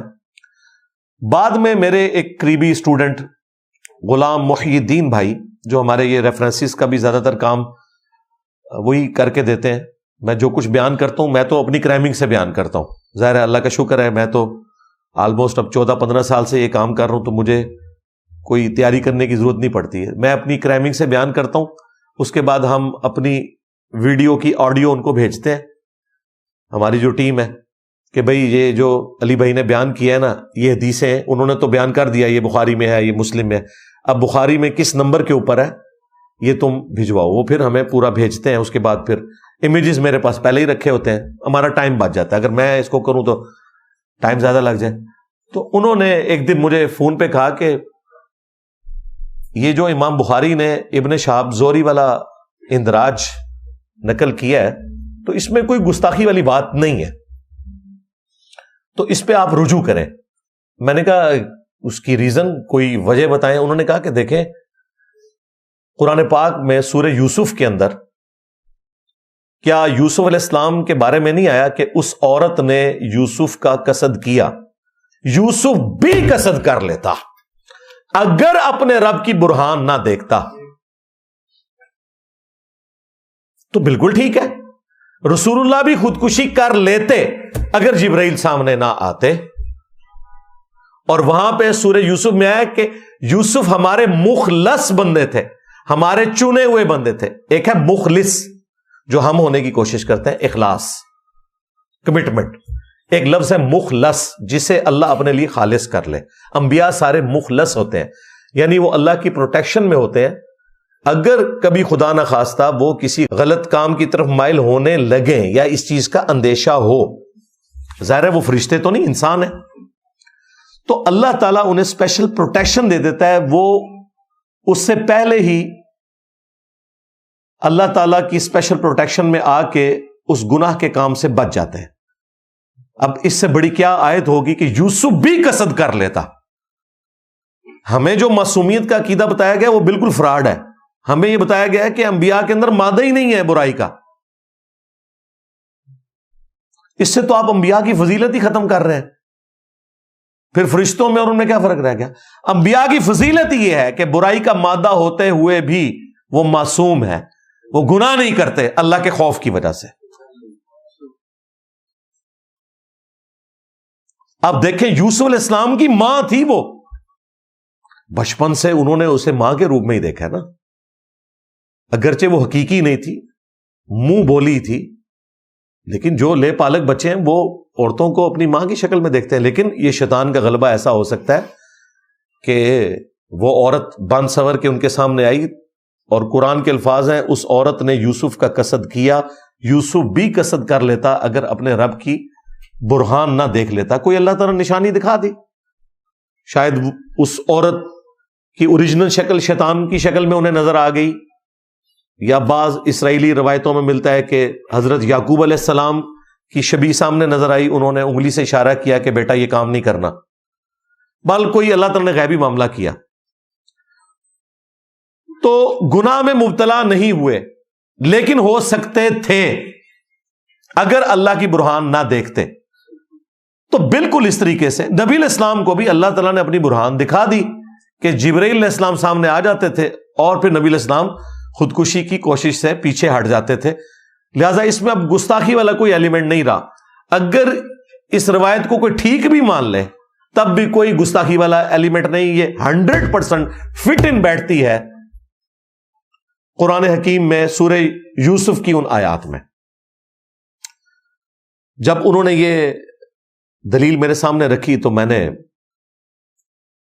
ایک یا دو اتواریں گزری، پوری تیاری کر کے اس کے اوپر باقاعدہ رجوع ریکارڈ کروا دیا کہ بھائی اس میں کوئی ایسا مسئلہ نہیں ہے. اگر کوئی کہتا ہے کہ یہ گستاخانہ عبارت بخاری کے اندر آ گئی ہے تو یہ گستاخانہ نہیں ہے. یہ ڈھونڈ ڈھانڈ کے انہیں دو چار جو باتیں ملتی ہیں ان میں ٹاپ آف لسٹ یہی بات تھی، باقی اس سے نیچے ہی ہوں گی. ان کی بھی تعویلات ہم کر لیں گے، لیکن میں وہ کرنے کے لیے نہیں بیٹھا. میں ہاتھی کے پاؤں میں سب کا پاؤں، میں نے سب سے بڑا ہاتھی ان کا پکڑ لیا ہے، وہ یہ والی روایت تھی. دیکھیں ہم نکال رہے ہیں ان کے بزرگوں کے ناموں کے کلمے، ان کے بزرگوں کے دعوے نبوت، اور یہ ہمیں کہتے ہیں جی تمہاری حدیث کی کتابوں میں بھی تو یہ کچھ لکھا ہوا ہے. بھائی ہماری حدیث کی کتابوں میں وہ کچھ نہیں لکھا ہوا جو تمہارے بابوں کی کتابوں میں لکھا ہوا ہے. یعنی کہ چشتی رسول اللہ، تھانوی رسول اللہ. تھانوی بھی اب تمہارا ہی ابا ہے کیونکہ دونوں اب ایک ہو. دیکھو یہ لاہور کے دو بھائی کتنا چیخے ہیں قادیانیوں کے مسئلے پہ، چیخے ہیں نا. میں نے بھی مقدمہ بیان کیا ہے، لیکن میں نے پھر صرف قادیانی دجال تک نہیں رکھا مقدمے کو. میں نے بتایا کہ قادیانی دجال کو گراؤنڈز ان کے ان صوفیوں نے پرووائڈ کیے جن کی کتابوں میں یہ کچھ لکھا ہوا ہے، لیکن اس کی جرت نہیں ہے کہ وہ ان کے بزرگوں کا ذکر کرے. کیوں؟ کل کو انہوں نے ٹی وی چینلز کے اوپر اکٹھے بیٹھنا ہے. ایک ایک رمضان نشریات کا یہ 5-5 10-10 لاکھ روپے لیتے ہیں. وہ پھر آپس میں اگر اس طریقے سے اختلافات شروع ہو جائیں پھر یہ اکٹھے بیٹھ نہیں سکتے نا ایک ٹیبل کے اوپر، تو جرت نہیں کر رہے. لہذا یہ چشتی رسول اللہ، تھانوی رسول اللہ، شبلی رسول اللہ یہ وابیوں کے کھاتے میں بھی ہے، کیونکہ یہ گونگے شیطان بنے ہوئے ہیں صرف یہ بتانے کے لیے کہ بھائی ہم انجینئر کے ساتھ نہیں کھڑے ہوں گے، ہم آپ کے ساتھ کھڑے ہیں کہ اگرچہ ہم ان چیزوں کو غلط بھی سمجھتے ہوں تب بھی ہم غلط کہیں گے نہیں. دیکھ لیں یہ آپ کے سامنے کراچی کا جو مفتی ہے اس نے ٹی ایل پی کے ڈر سے وہ اشرا واقعے کے اوپر اپنی ویڈیو میں سے پہلے وہ پورشن کٹنگ کیا جس میں اس نے کہا تھا یہ سر پھیرے لوگ ہیں جو یہ نعرے لگاتے ہیں. اچھا، اس کے بعد بھی اسے قتل کی دھمکیاں ملی ویڈیوز میں کہ تجھے گھر سے نہیں نکلنے دیں گے. اس نے ایک سٹیپ اور طے کیا، نیچے کومنٹس کروائے کہ جی میں آپ کو نہیں کہہ رہا تھا، حالانکہ انہیں کو کہہ رہا تھا. دیکھو جھوٹ بول گیا. ٹھیک ہے، لوگ کہتے ہیں جی انجینئر صاحب پبلکلی آ کے ایڈریس کریں. ٹھیک ہے، یہ آپ پبلکلی نکل کے بتائیں نا اس ویڈیو کا دفاع کر کے. اچھا، اس پہ بھی تسلی نہیں ہوئی، پھر وہ ویڈیو ان لسٹ کر دی، یعنی وہ پبلکلی نظر ہی نہ آئے سوائے جس کے پاس لنک موجود ہو. اب اگلے اتوار یا جمعے کے بیان میں اس کو اس کی جسٹیفیکیشن دینی چاہیے تھی نا کہ بھئی میں نے یہ جو بزدلی دکھائی ہے یا میں ڈر گیا ہوں یا مجھے قتل کی دھمکیاں مل رہی ہیں تو اس کی وجہ سے میں نے کیا ہے. اس کی بجائے اسے پکڑ کے میرے اوپر کلپ عدالتی خلا کے اوپر ریکارڈ کروا دیا، اور وہ کلپ وہ ریکارڈ کروایا جس میں اس نے وہ باتیں میری طرف منسوب کی جو میرے عقائد و نظریات ہی نہیں ہیں، اور اپنے فقہ حنفی کا وہ دفاع کیا کہ جو اس کے فقہ حنفی میں ہے ہی نہیں ہے. وہ انہوں نے فقہ مالکی سے چوری کر کے فتوے ان کے بزرگوں نے دیے ہوئے تھے. تو پھر ہمیں بعض سٹوڈنٹس نے اکا دکا سٹوڈنٹس نے رابطہ کیا کہ جی اس طرح جواب. میں نے کہا جواب کیا یار، یہ خود ہی میری پرانی ویڈیو چلا دو، اس کا جھوٹ کھل جائے گا. اس نے کیا کچھ کیا، صرف توجہ ڈائیورٹ کرنے کے لیے. لیکن میں نے ان کو پہلے بتایا کہ بھائی بنو امیہ کی چالیں، بلکہ تمہارے ماموں کی چالیں جہاں پہ ختم ہوتی ہیں نا وہاں سے ہماری عقل سٹارٹ ہوتی ہے. ہاں، یہ ذہن میں رکھیے گا. میں نے کبھی بھی فروئی معاملات کے اندر تم سے نہیں الجھنا جب تک تم لوگ اپنے عقیدے اسلام کے مطابق ثابت نہیں کرتے. جو لوگ تھانوی رسول اللہ کا دفاع کریں،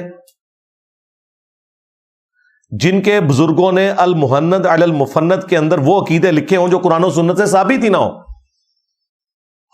تو جب تک تمہارے عقیدے ثابت نہیں ہوتے تمہاری فروئی جو ایشوز ہیں وہ بعد میں ڈسکس ہوں گے.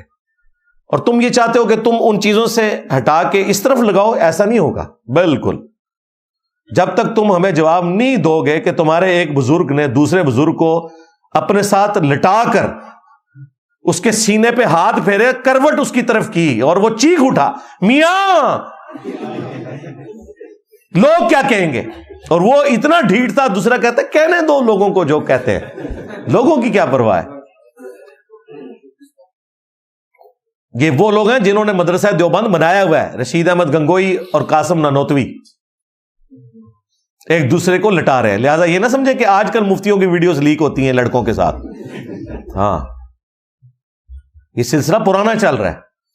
اس سے بھی پہلے بلکہ حافظ ابن کثیر نے تو تاریخ ابن کثیر البدایہ والنہایہ میں لکھا ہے کہ یہ ایسا مرض ہے کہ وہ کہتے ہیں کوئی حکومتی عہدے دار، کوئی جج، کوئی فقیہ، کوئی مولوی، کوئی مفتی ایسا نہیں ہے جو اس کام سے بچا ہو سوائے جس میں اللہ رحم فرمائے. اور انہوں نے لکھا کہ اپنے بچوں کو ان بزرگان دین کی پہنچ سے دور رکھا کریں، خصوصاً سفر میں.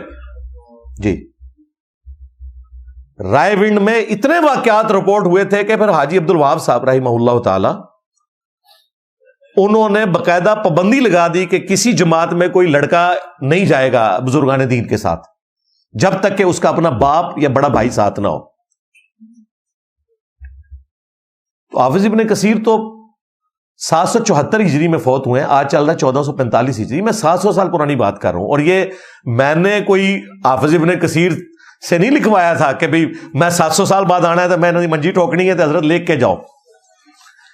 انہوں نے پرنٹ کیا اردو میں, ترجمے کو بدلنے کی کوشش کی, پھر بھی پکڑے گئے. میں اوریجنل ترجمہ بھی لگاؤں گا اور ان کا بھی ترجمہ, اس میں بھی آپ کو اندازہ ہو جائے گا کہ ان کے بزرگان دین کیا کچھ کرتے رہے. تو یہ ساری باتیں ان کو ثابت اپنے عقائد کے اوپر پہلے بات کرنی ہوگی, تھانوی رسول اللہ کے اوپر. اس طریقے سے جو انہوں نے دعویٰ کیا کہ ہم بزرگوں کی قبروں اور سینوں سے فیض لینے کے قائل ہیں, اور ہم نے ثابت کیا کہ یہ لوگ ان کے بزرگان دین کے بارے میں ان کا عقیدہ یہ قبروں سے نکل کے ان کی مدد کرتے ہیں بیداری کے اندر. قاسم نوتوی 2 مولویوں کی صلح کرا کے واپس چلا گیا, اور سخت سردیوں کے اندر بھی لحاف کے اندر اس کے پسینے چھوٹ گئے, اور بھی کچھ چھوٹ گیا ہوگا. ابھی مولانا قاسم آئے تھے, وہ تو لکھا ہوا ہے. ان کو ثابت کرنا ہوگا کہ ان کے بزرگوں نے یہ جو عقیدہ گھڑا کہ رسول اللہ کی قبر مبارک اللہ کے عرش سے افضل ہے, یہ کس آیت حدیث سے نکالا ہے. انہیں ثابت کرنا پڑے گا کہ جو انہوں نے عقیدہ بتایا کہ رسول اللہ اپنی قبر مبارک میں دنیا کی سی زندگی کے ساتھ ہے, اس کی تعبیر کرتے تھے. یہ بزرگوں نے دنیا کی سی کہا ہے, دنیاوی نہیں کہا. بھئی یہ چلاکیاں فقہ حنفی کی تمہارے پرانے بزرگوں کے ساتھ تو تم لڑ سکتے تھے, شافیوں کے ساتھ, انجینئر کے ساتھ تو نہیں لڑ سکتے نا. تو کہتے ہیں وہ دنیا کی سی سے مراد یہ کہ وہ نا چونکہ جسم اطہر سلامت ہے نا, اس لیے گویا کہ دنیا کی سی ہے نا. تمہارے شیخ زکریا کاندبی نے تو لکھا ہے کہ 550 سال بعد رسول اللہ نے 90,000 لوگوں کی موجودگی میں قبر اطہر سے اپنا ہاتھ باہر نکال دیا, اور لوگوں نے دیکھا, خواب میں نہیں بیداری میں. یہ ہے دنیا کی سی. جھوٹ بولتے ہو. اور تمہارے جو مفتی اعظم پلانٹ ارتھ ہے, مفتی تقی عثمانی, اس نے تو درس حدیث میں یہ واقعہ بیان کیا. تو مورخین نے لکھا ہے کہ جو ہی یہ شعر پڑھے تو روضہ اقدس میں سے نبی کریم سرور دو عالم صلی اللہ علیہ وسلم کا دست مبارک ظاہر ہوا, اور ہزاروں انسانوں نے یہ نظارہ کیا کہ دست مبارک ظاہر ہوا. احمد کبیر رفاعی رحمۃ اللہ نے دست مبارک کو بوسہ دیا اور دست مبارک پھر واپس کرا. اتنا عظیم الشان واقعہ ان کے ساتھ پیش آیا, اور یہ مورخین نے متعدد تاریخوں میں لکھا ہے, اور لکھا ہے کہ ہزارہ افراد کی موجودگی میں یہ واقعہ پیش آیا. دیکھیں اور درس حدیث ہے تو واقعہ کیڑا پہ بیان ہوتا ہے. تو دنیا کی سی نہیں, دنیاوی مانتے ہیں. یار یہ ہاتھ مبارک تو سیدہ فاطمہ کے لیے نہیں نکلا, سیدہ عائشہ کے لیے نہیں نکلا, سیدنا علی کے لیے نہیں نکلا, تو تمہارے تو یہ سارے باب شاہی کو ہی نہیں. تو یہ تمہیں اپنے عقیدے ثابت کرنے پڑیں گے. خیر یہ ٹاپک اس طرف چلا گیا, تو میں آپ کو بتا رہا ہوں کہ یہ اپنے بزرگوں کے دفاع کی خاطر کہتے ہیں تمہاری حدیث کی کتابوں میں بھی یہ کچھ لکھا ہوا ہے. یہ ثابت ہو گیا. وہ جیسے نشے میں کبھی کسی پولیٹیشین یا جرنیل کے منہ سے کوئی بات نکل جاتی ہے نا, بس یہ بھی وہ بیٹھے ہوئے تھے نشے میں نکل گیا. اور حقیقت یہی ہے کہ حدیث کی کتابوں کو ہمارے کھاتے میں ڈالتے ہیں اور بابوں کو اپنے کھاتے میں. تو انو ہی مبارک نے جتنے انہوں نے جانا نا, تسی بھی ہوتے ہی جاؤ. ہاں تمہارا اشر بھی وہی ہو جو ان کے ساتھ ہونا ہے. تو یہ ان کا جو ایک بہانہ تھا نا کہ جی وہ حدیث کی کتابوں میں بھی ہے, یہ یعنی جب پھنستے ہیں نا پھر اس قسم کی بات کرتے ہیں. ورنہ یہی کہیں گے الحاقی باتیں ہیں تو پرنٹ کیوں کر رہے ہو. وہ بھی میں نے ان کو جواب دے دیا کہ جی حدیثیں کیوں پرنٹ ہو رہی ہیں. ہوں میں جو تو جواب دیتا ہے نا لو سامو پھر کہ حدیث میں کہیں تھانوی رسول اللہ, چشتی رسول اللہ, شبلی رسول اللہ کوئی نہیں موجود. اور جو تم نے ایک سب سے بڑی چیز پکڑی تھی بخاری سے, میں نے اس کے اوپر بھی الحمدللہ تفصیلی ویڈیو بہت پہلے ریکارڈ کروائی تھی, آج دوبارہ بات کر دی. پرنٹنگ والا اعتراض ان کا ختم ہوا. دوسرا ان کے پاس دفاع ہے, وہ کہتے ہیں جامع ترمذی میں مرفوعاً یہ حدیث ہے اور صحیح بخاری میں مولا علی کا قول موجود ہے تعلیقاً. جب سیدنا عمر نے ایک مجنون شخص کے اوپر ہاتھ جاری کی تو سیدنا علی نے ان سے کہا کہ اے امیر المومنین, 3 لوگوں سے اللہ تعالیٰ نے قلم کو اٹھا لیا ہے. نمبر 1 مجنون جب تک کہ وہ صحت یاب نہ ہو جائے, نمبر 2 سویا ہوا شخص جب تک کہ بیدار نہ ہو جائے, اور نمبر 3 نابالغ بچہ جب تک کہ جوان نہ ہو جائے. ان سے قلم اٹھا ہوا ہے. تو سیدنا عمر نے جو اس پاگل مجنون کے اوپر یعنی آج کل کا کلندر مجذوب، اس کے اوپر جو حد جاری کی ہوئی تھی وہ اٹھا لی. تو کہتے ہیں یہ اس بات کا ثبوت ہے کہ ہمارے صوفیاء بھی اللہ کی محبت میں چونکہ پاگل ہو چکے ہوتے ہیں، مجنون ہو چکے ہوتے ہیں، مجذوب ہو چکے ہوتے ہیں، کلندر ہو چکے ہوتے ہیں، لہٰذا ان سے شریعت کا قلم اٹھ گیا ہے. بالکل ہم آپ کے ساتھ ہیں. پھر بزرگوں کو بزرگ نہیں نا، پاگل ڈکلیئر کرو نا. بزرگ کتوں ہو گئے وہ؟ پاگل کا وہ نہیں، وہ اللہ کی محبت میں. اللہ کی محبت نہیں جناب، یہ تو رسول اللہ کی شان میں انہوں نے گستاخیاں کی ہوئی ہیں جو میں نے ہائی لائٹ کی ہیں. آج پھر تمہارا زخم چھیلوں گا میں. تمہارے پاس آخری بہانہ تھا کہ صوفیاء کی عبارتیں اللہ کے بارے میں ہیں، وہ شطیحات میں آئیں گی، بونگیوں میں. شطحیات، بونگیاں. لیکن تم نے ہمیں سکھایا تھا با خدا دیوانہ باش، با محمد ہوشیار صلی اللہ علیہ وآلہ وسلم. دیوانگی اللہ کے لیے ہوگی، رسول اللہ کے لیے کی تو فارغ ہو جاؤ گے. تو تمہارے سارے یہ بزرگ جو ہیں یہ رسول اللہ کے اوپر بھونک کے گئے ہیں. ہمارے خادم رضوی صاحب بھی کہتے ہیں انہوں ہلکا نہ جانو، جڑا پونکتا جائے وہ نبی اتنے پونکتا جائے. تو میں کہ بابا جی یہ تہاڈے ہی بزرگ جے سارے جڑے پونک کے گئے جائے. بابا جی وہ کشف المحجوب لگایا کرتے تھے جس میں گستاخانہ عبارتیں تھیں. پوری زندگی بابا نے جواب نہیں دیا میری بات کا. ایک ہفتے میں 7 لاکھ لوگ وہ ویڈیو دیکھ چکے تھے.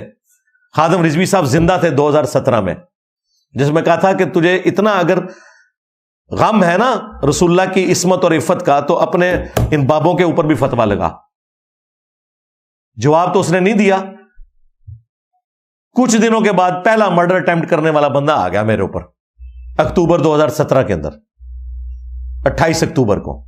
اس کے بعد سے ابھی تک ٹوٹل 5 حملے کروا چکے ہیں، اور 5 کا تعلق جو ہے نا وہ ٹی ایل پی سے موٹیویٹڈ لوگ ہیں. میں نہیں کہتا کہ انہوں نے آفیشلی لانچ کیے ہیں، لیکن ان سے موٹیویٹڈ ہے، جن کے ڈر کی وجہ سے مفتی صاحب نے اپنی ویڈیو چھپا لی، معافی بھی مانگ لی. پھر کہتے ہیں جی وہ انجینئر صاحب کو چونکہ سمجھانا نہیں آتا، مفتی صاحب نے سمجھایا. دیکھو اینی جی گل سمجھانے کی کوشش کی تھی، نس گیا جے، اور نس گیا جے، اور ڈر گیا ہی ہوئے. ہاں ہوں میمز بڑھن گیا، اور ڈر گیا ہی ہوئے. ہاں بس نکل گئی ہوا. انجینئر صاحب ذرا نا تھوڑا پولائٹ ہو جائے. اور اللہ کے بندو یہ قابو ہی میرے آئے ہیں. میں پولائٹ ہوتا انہوں نے میری اکیڈمی کی اینٹ سے اینٹ بجھا دینی تھی. میں نے ان کے گھر میں ایسی آگ لگائی ہے کہ انہیں وہ آگ بجھاتے بجھاتے ہی ان کے 14 سال نکل گئے ہیں. اور یہ میں آپ کو بڑا ٹروتھ ریویل کر رہا ہوں. میرے ساتھیوں کو پتا ہے میں نے 2009 میں جو پہلی دفعہ اندھا دھند پیروی کا انجام پمفلٹ لکھا تھا نا، وہ اسی لیے لکھا تھا. اور 2012 میں نے 71B مسئلہ انڈیا اور پاکستان کے بزرگوں کی 19 گستاخانہ عبارات کا تحقیقی جائزہ وہ ریکارڈ اس لیے کروایا تھا. مجھے پتا تھا میں نے جیسے ہی قرآن بخاری مسلم کی بات کی، کبھی انہوں نے مجھے وہابی کہنا ہے، کبھی انہوں نے کہنا نیا فرقہ لانچ کر لیا، اور آخری ان کے پاس حال یہ ہوگا یہ مجھے گستاخ رسول کہیں گے.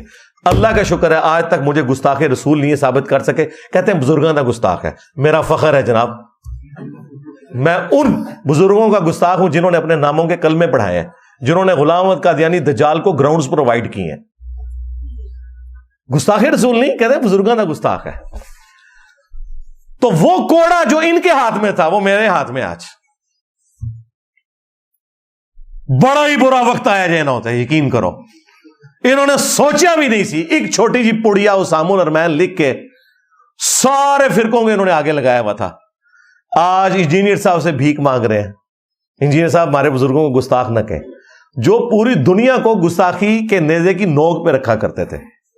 تو یہ میں نے اسی لیے کیا تھا کہ یہ قرآن و سنت کے آگے بند ماننے کی کوشش کریں گے، میں ان کا مٹیریل ہی غائب کر دوں. ہاں، اور ایسا غائب ہوا ہے کہ اب انہیں بھاگنے کی جگہ نہیں مل رہی. اللہ کا شکر ہے. مجھے کوئی شوق نہیں تھا. لوگ کہتے ہیں جی بیٹھے بٹھائے کپڑا تسی اکھیڑ دیتی ہیں، بابیاں دی ہیں، ضرورت کیا؟ بھائی میری مجبوری تھی، بھائی میں کیا کروں. جب زندگی موت کا مسئلہ بن جائے تو آپ حرام بھی کھا سکتے ہیں. تو یہاں تو امت کی عقیدے اور ایمان کی زندگی موت کا مسئلہ تھا، تو میں نے پھر بزرگوں کی کتابیں اکھاڑی ہیں. یہ مجھے ناکام کر سکتے تھے اگر پہلے دن ہی آ کے اعلان برات کر دیتے, کتابوں کو آگ لگا دیتے, پرنٹنگ بند کر دیتے. پہلے دفاع کرتے رہے, بعد میں کہتے ہیں جی وہ الحاقی باتیں ہیں, پھنس گئے. اب لوگ کہتے ہیں انجینئر صاحب نے داخل کروائی ہیں, پہلے مناظرے کیوں کیے تھے؟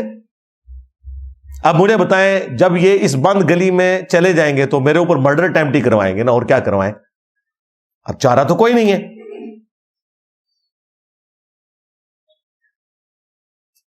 یا پھر آئے دن وہ تماشا لگائیں گے جی, 1 to 1 سامنے بٹھائیں جی ہمارے مفتی صاحب آ جائیں گے. یہ دیکھا ہے یہ 1 to 1 جو ہوا ہے یہ سائل ادیم صاحب کا اور وہ جو ایک کوئی عالم دین تھے بریلوی, ٹھیک ہے, ذاتی دھمکیاں دی گئی ہیں, تو باہر نکل, میں تینوں پوچھنا ماں, میں اتھے بھی تے باہر نکل کے بھی پوچھاں گا. وہ بھی ان کو آگے سے یہ بات کر رہے ہیں. یہ ہوتا ہے بھائی 1 to 1 کا نتیجہ, کچھ رزلٹ نہیں نکلتا. بھائی ہم نے بھی عوام کی عدالت میں اپنا مقدمہ رکھا ہے, عوام آپ کی ہے, ہماری نہیں ہے.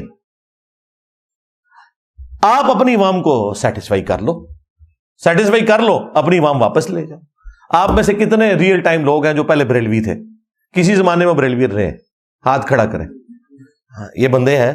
کتنے جو دیوبندی تھے پہلے, اہل حدیث, باقی سارے میرے ورگے سو.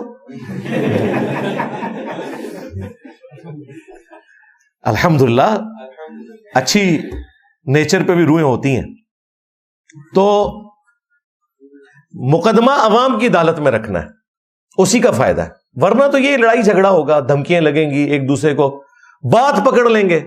بھئی وہ سائل ادیم نے ایک بات, یعنی ایک الزامی بات کے طور پہ کی کہ تم نے اپنے بڑوں کو, پولیٹیکل لیڈرز کو خدا بنایا ہوا ہے. اس نے عالم نے کہا جی آپ نے خدا کہہ دیا اس کو. یہ ہے ان کا لیول. ان کے ساتھ آپ علمی بات کریں گے, آپ نے خدا کہہ دیا ہے.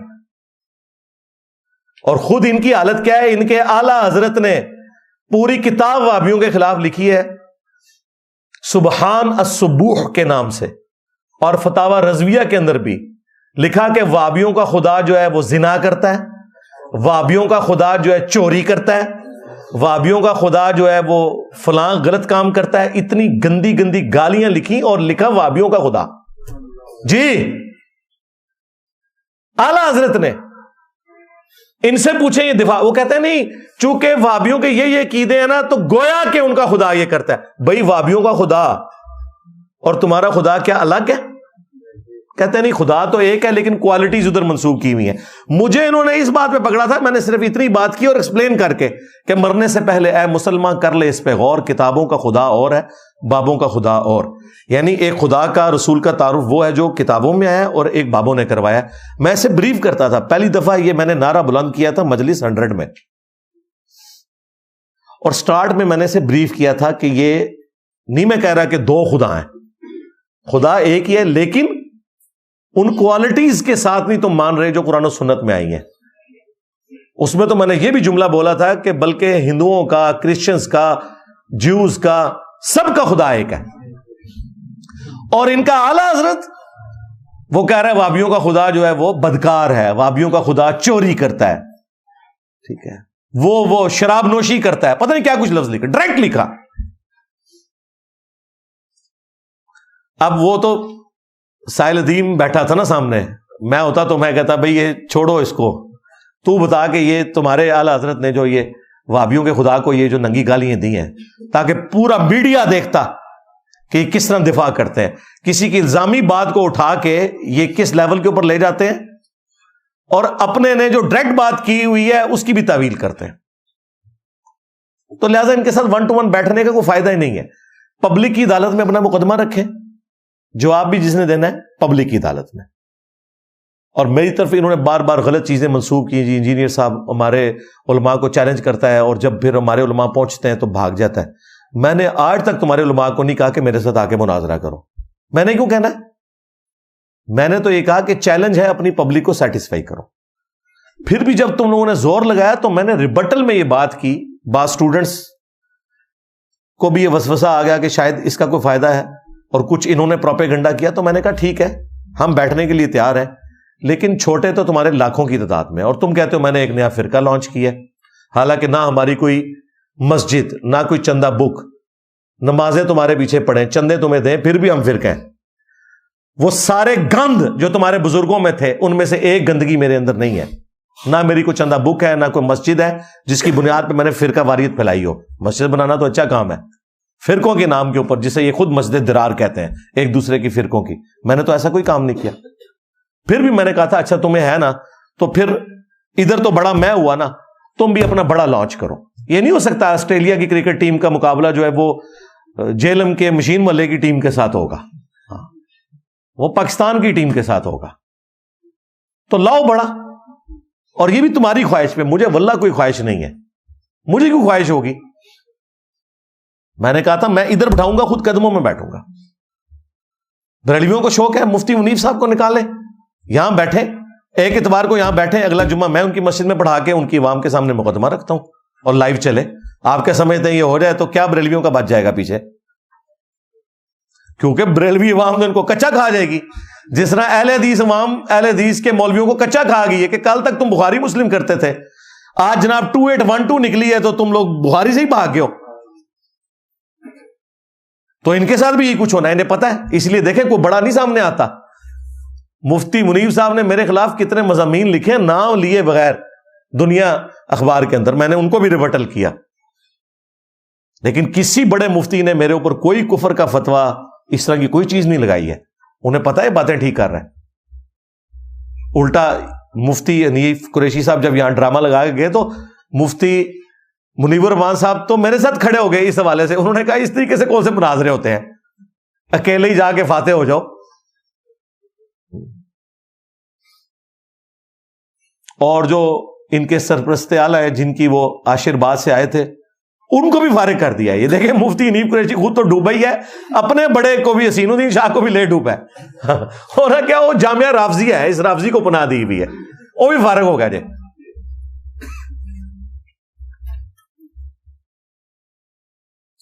مفتی تقی عثمانی صاحب بڑے مفتی ہیں ان کے، یہاں بیٹھے، ہم قدموں میں بیٹھیں گے، آئے اپنے عقیدے ڈیفینڈ کریں. اور یہ بھی ان کی خواہش کے اوپر. ساجد میر صاحب اہل حدیث کے، ساجد میر نے بھی کیا کیا، وہ جو گلے پھاڑتا تھا اسے ہی نکال دیا اپنی جماعت سے کہ یار تو آئے دن بڈھے ویلے میری داڑھی پٹوانا ہے، تیری وجہ سے مجھے سننے پڑتی ہیں. وہ بہت ماڈریٹ آدمی ہے. میں آپ کو بتاؤں ساجد میر صاحب جو ہے نا اہل حدیث کے جو امیر ہیں، انتہائی ماڈریٹ سافٹ طبیعت کے آدمی ہیں. جب ہم پروفیسر احمد رفیع اختر صاحب کے پروگراموں میں جایا کرتے تھے نا 2002 سے لے کے 2008 تک آلموسٹ گجر خان، تو اکثر پروگراموں میں یہ مہمان خصوصی ہوتے تھے. یہ بڑے پکے دوست ہیں آپس میں. اب آپ اندازہ کریں ایک طرف صوفی ہے اور اہل حدیث ان کا مہمان خصوصی. اور یہ بنو امیہ کے مسئلے میں بھی ساجد میر صاحب کے وہی نظریات ہیں جو ہمارے ہیں. ہاں الحمدللہ. اور ہمارے وہی نظریات ہیں جو پاکستان بننے سے پہلے اہل حدیث علماء کے تھے. نواب صدیق حسن بھوپالوی صاحب، انہوں نے جو کچھ آل امیہ کے بارے میں لکھا ہوا ہے اور امیر شام کے بارے میں، وہ یہ دکھا نہیں سکتے کسی کو. تو ساجد میر صاحب پرانے اہل حدیث کی لیگیسی کو لے کے چل رہے ہیں، سعودیہ ایران والے اہل حدیث نہیں. پکے حسینی ہیں ساجد میر صاحب الحمدللہ. تو ان میں سے کوئی بندہ سامنے نہیں آئے گا. میں نے کہا کہتے ہیں یہ بزرگ ہو چکے ہیں، ان کی چرب زبانی نہیں، انجینئر صاحب بہت لمبی زبان ہے. کوئی مسئلہ نہیں، یہ ایک ویڈیو بناتے ہیں، لکھ کے نہیں، ویڈیو. پہلے دن سے میں نے ویڈیو کی بات کی ہے. لکھ کے تو کوئی بھی ہوگا، آپ مجھ سے لکھوا لیں کسی کے بارے میں، ایڈوب میں بنا کے آپ کو دے دوں گا. امریکن پریزیڈنٹ کی طرف سے آپ کو میں تزکیہ جاری کر دوں گا، لیکن اس کی کوئی آفیشیل حیثیت تو نہیں. ویڈیو میں آئیں اور کہیں کہ یہ چھوٹو میرا ہے، اس کی جیت میری جیت، اس چھوٹو کی ہار میری ہار ہے. میں اگلا سورج طلوع نہیں ہونے دوں گا، میں اس کو دعوت دوں گا یہاں بیٹھے اور آ کے اپنے عقیدوں کا دفاع کرے. اور یہ بھی ان کی خواہش کے اوپر، میری کوئی خواہش نہیں ہے. یہ لوگ میرے کلپ کاٹتے ہیں، انجینئر چیلنج کرتا ہوں، میں نے کبھی بھی نہیں کیا بھائی، میں نے جواب دیا ہے. یہ کتنی سخت زیادتی ہے. میری بعض جگہ سے انہوں نے قرات کی غلطیاں اٹھائی اور کہا کہ یہ تو چیلنج کرتا ہے کہ امام کعبہ سے بھی غلطیاں ہوتی ہیں. جی پورے ویڈیو کلپس اپلوڈ ہیں. ابراہیم شریم جیسا قاری کوئی نہیں، میرا فیورٹ قاری ہے. پچھلے آلموسٹ 32 سال سے وہ حرم مکہ کا امام ہے، اس جیسا قرآن کوئی نہیں پڑھتا. ہدی للمتقین کے اوپر آگے بھول گیا. الف لام میم ذالک الکتاب لا ریب فیہ، پھر پڑھتا ہے ہدی للناس، کبھی کچھ پڑھتا ہے، کبھی ہدی للمتقین ہی نہیں نکل رہا.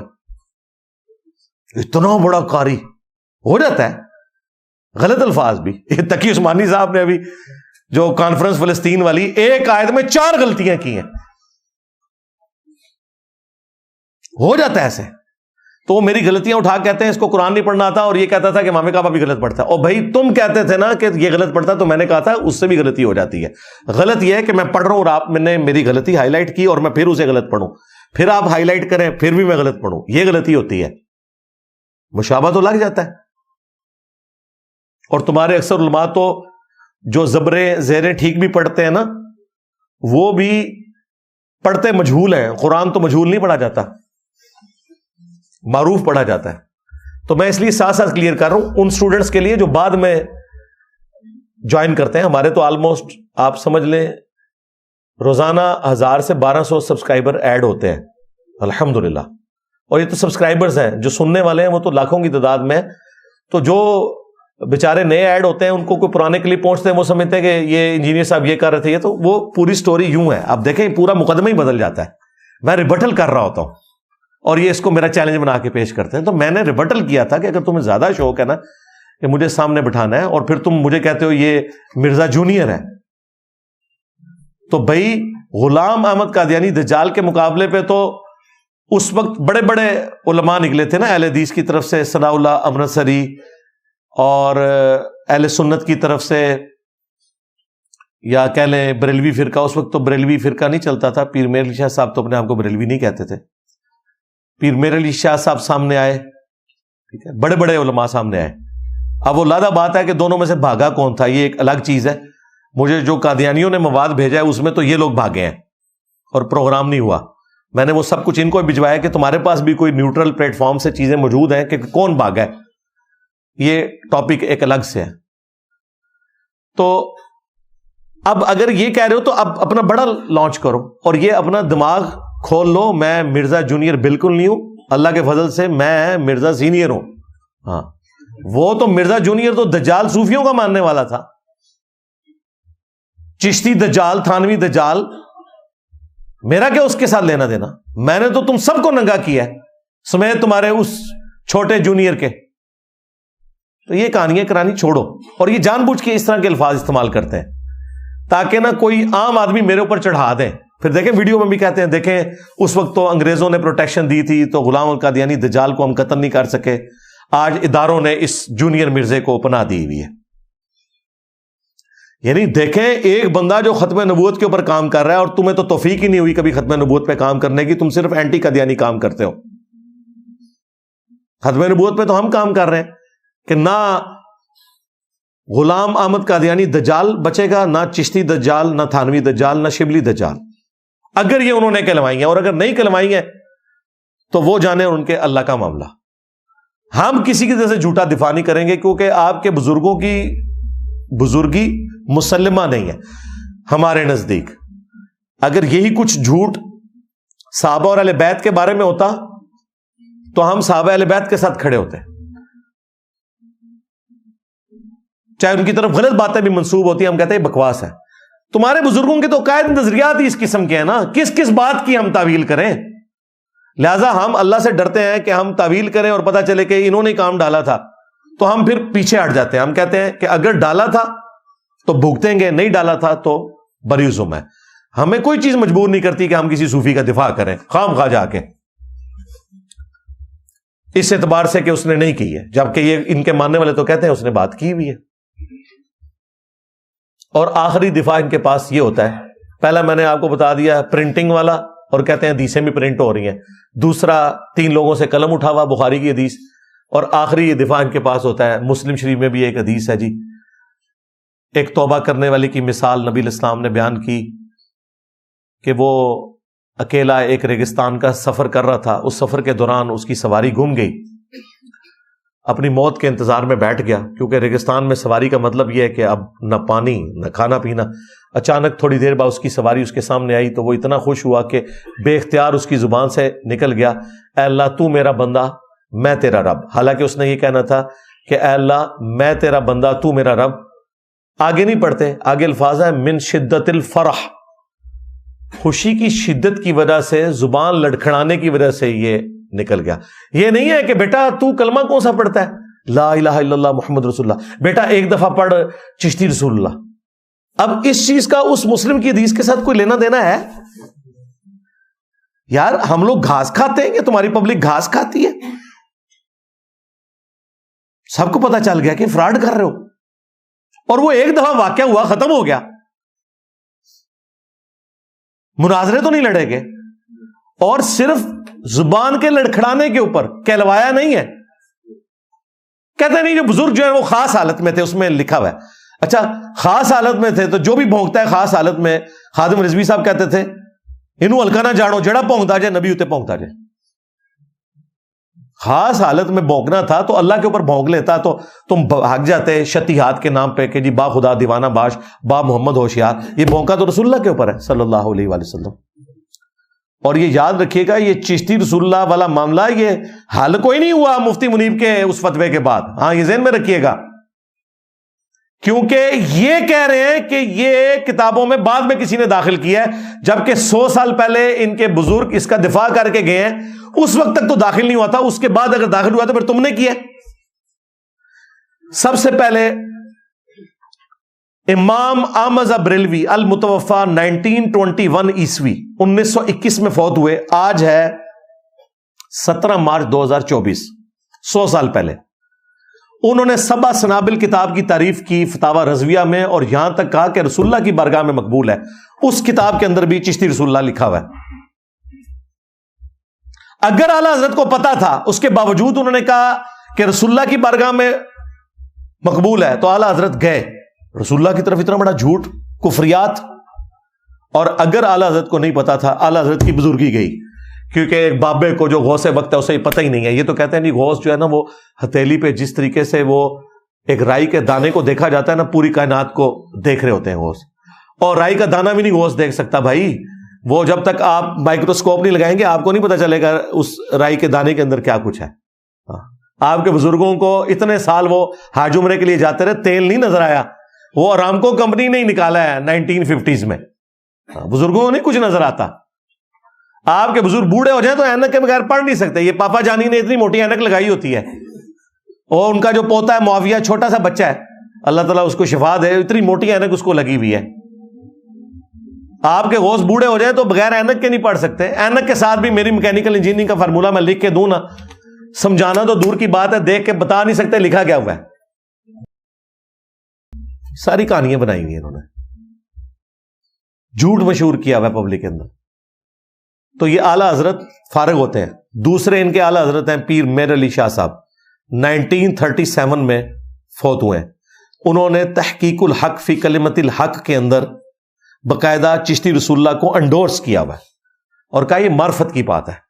ہاں, غلام احمد قادیانی دجال امتی نبی کے لائے تو کفر, تمہارے بابے ڈائریکٹ اپنے نام کا کلمہ پڑھوائیں تو معرفت کی بات.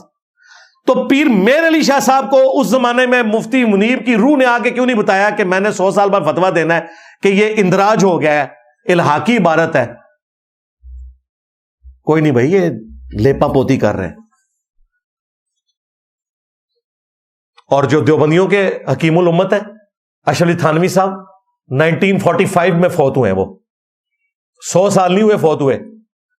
انہوں نے باقاعدہ, چونکہ وہ چشتی تھے, المحند میں بھی انہوں نے جو سگنیچر کیا اپنے نام کے ساتھ لکھا ہے اشرف علی تھانوی حنفی چشتی. تو انہوں نے باقاعدہ چشتیہ کی جو یہ شتیہات ہیں ان کے دفاع کے اوپر نا پورا ایک رسالہ لکھا ہے, السنت الجلیہ فی الچشتیۃ العلیہ. حالانکہ عربی میں چین ہی ہوتی ہے, ان کو جشتیہ لکھنا چاہیے تھا. برل وہ چشتیۃ العلیہ, اس کتاب میں باقاعدہ انہوں نے 3 جواب دیے ہیں اس واقعے کے, ڈیفینڈ کیا ایسے.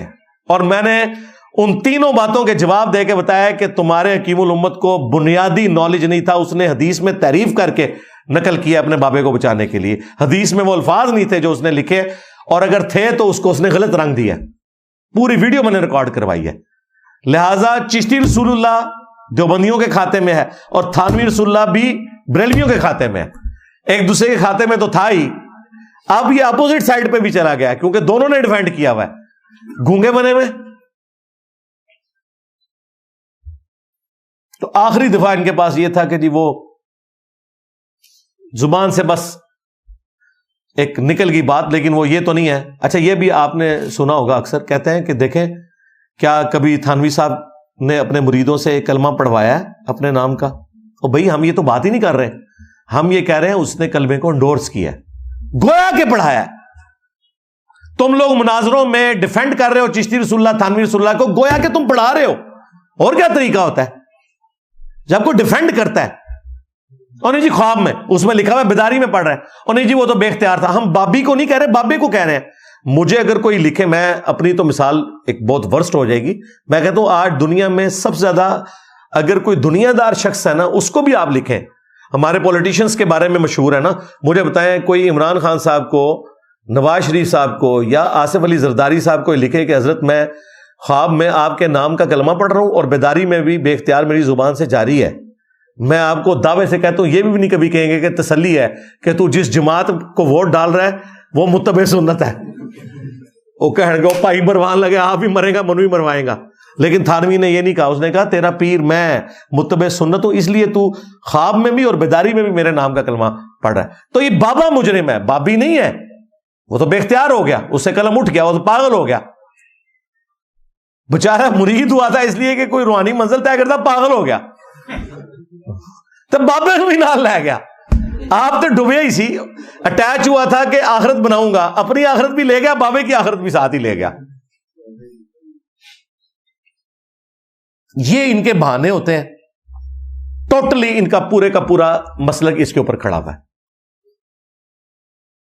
اور ابھی تو کتنی عبارتیں جس کے اوپر فتوے چاہیے جن کو یہ ڈیفینڈ کر رہے ہیں. خود حنیف قریشی صاحب نے انٹرویو کے اندر ڈیفینڈ کیا ہے. یہ کہتے ہیں نا کہ جی الحاقی عبارتیں ہیں، الحاقی کو ڈیفینڈ تو نہ کیا جاتا نا. اس نے کہا کہ یہ جو بایزید بستامی کہتا تھا نا، لوائی اعظم من لوائی محمد، میرا جھنڈا محمد کے جھنڈے سے بڑا ہوگا قیامت کے دن، نعوذ باللہ، اور محمد اور تمام انبیاء میرے جھنڈے کے نیچے ہوں گے. وہ کہتا ہے میں اس کی تعویل کروں گا کہ یہ بایزید کے منہ سے اللہ بول رہا تھا. اس کے علاوہ اور بہت ساری جو ہے نا وہ تعویلات ہیں. مثلا یہ جو مرزا صاحب جو ہے نا اپنی انہوں نے وہ بنائے ہوئے لوگوں کو کہتے ہیں کہ میرا جھنڈا لوائی اعظم من لوائی محمد، میرا جھنڈا محمد صلی اللہ علیہ وسلم کے جھنڈے سے بڑا ہے. ٹھیک ہے، اب اصل میں یہاں یہ بیک پہ نہیں جا رہے کہ یہ صوفیاء ایک ٹرم کے تحت یہ لفظ بول رہے ہیں. ٹرم کیا ہے؟ وحدت الوجود. یہ خاص کیفیت ہے، جذب کی خاص کیفیت ہے، یہ کوئی عام بات نہیں ہے.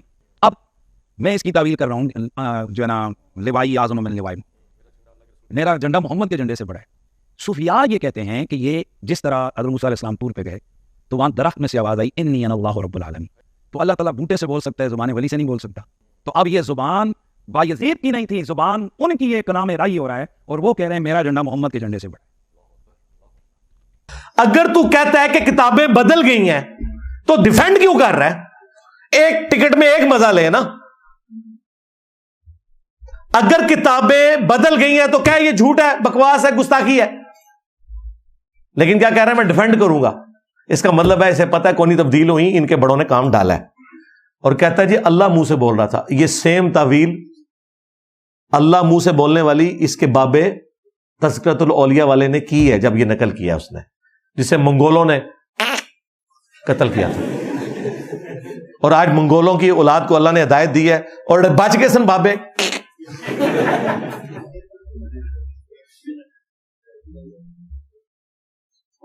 علی اجمیری صاحب نے کشف المحجوب میں یہی لکھا ہے کہ بایزید کے منہ سے اللہ بولتا تھا جب وہ کہتے تھے سبحانی ما اعظم شأنی، میں پاک ہوں، میری شان کتنی بلند ہے. جب وہ اپنے آپ کو اللہ کہتے تھے تو اللہ بول رہا ہوتا تھا. یار اللہ کسی پیغمبر کے منہ سے تو نہیں بولا، ہمارے پیغمبر کے لیے بھی آیا وما ينطق عن الهوى ان هو الا وحی یوحى. یہ نبی اپنی خواہش سے کچھ نہیں کہتے، یہ وہ کہتے ہیں جو اللہ انہیں وحی کرتا ہے. یہ تو نبی کے بارے میں ہمارا دعویٰ نہیں ہے کہ ان کے منہ سے اللہ بولتا ہے، والعیاذ باللہ تعالی. تو وہ کہتا ہے میں ڈیفینڈ کروں گا کہ اللہ بول رہا تھا اور اللہ کا جھنڈا تو محمد کے جھنڈے سے بڑا ہی ہوگا. بھائی قیامت کے دن تو جھنڈا ہی ایک ہے، شفاعت کا اذن تو ملنا ہی نبی علیہ السلام کو ہے. یہ تمہارے بابے کے ہاتھ میں کون سا جھنڈا ہے بھائی؟ ہاں ہمیں پتہ چل گیا، ویسے ہم نے ڈھونڈ لیا وہ جھنڈا. وہ بخاری اور مسلم میں ہے کہ قیامت کے دن میدان محشر میں ہر خائن غدار کے لیے ایک جھنڈا بلند کیا جائے گا اور پبلکلی بتایا جائے گا یہ غدار تھا. تمہارے بابوں کے لیے جھنڈے ہوں گے غداری کے. اس کے بعد جدھر انہوں نے جانا ہے تسی بھی اوتھے ہی جائیو. دیکھیں بابوں کو بچانے کی خاطر یہ کس لیول کے اوپر اتر جاتے ہیں. یعنی اپنے ایمان سے یاد دو بیٹھے نا یہ بات کر کے. صحب اور سکر کی عبارت جو کشف المحجوب میں لکھی ہوئی ہے, کون مسلمان اس کو صحیح سمجھ سکتا ہے؟ مجھے بتائیں کہ رسول اللہ کی نظر اپنے صحابی کی بیوی کے اوپر پڑ گئی, استغفر اللہ, زید ابن حارثہ, اور وہ ان پہ حرام ہو گئی اور حضور نے بعد میں شادی کر لی. اس سے انہوں نے کہا بایزید بستامی کا سکر ثابت ہوتا ہے کہ بایزید جو وہ ٹن ہو جاتے تھے نا سکر کی حالت میں, وہ کہتے ہیں تو رسول اللہ بھی تو سکر کی حالت میں چلے گئے. استغفر اللہ. دیکھو اپنے بابے کو بچاتے ہوئے اپنا ایمان بھی گیا, بابے کے ساتھ جڑے تھے, بابے کا بھی ایمان لے گئے, اپنا بھی لے گئے.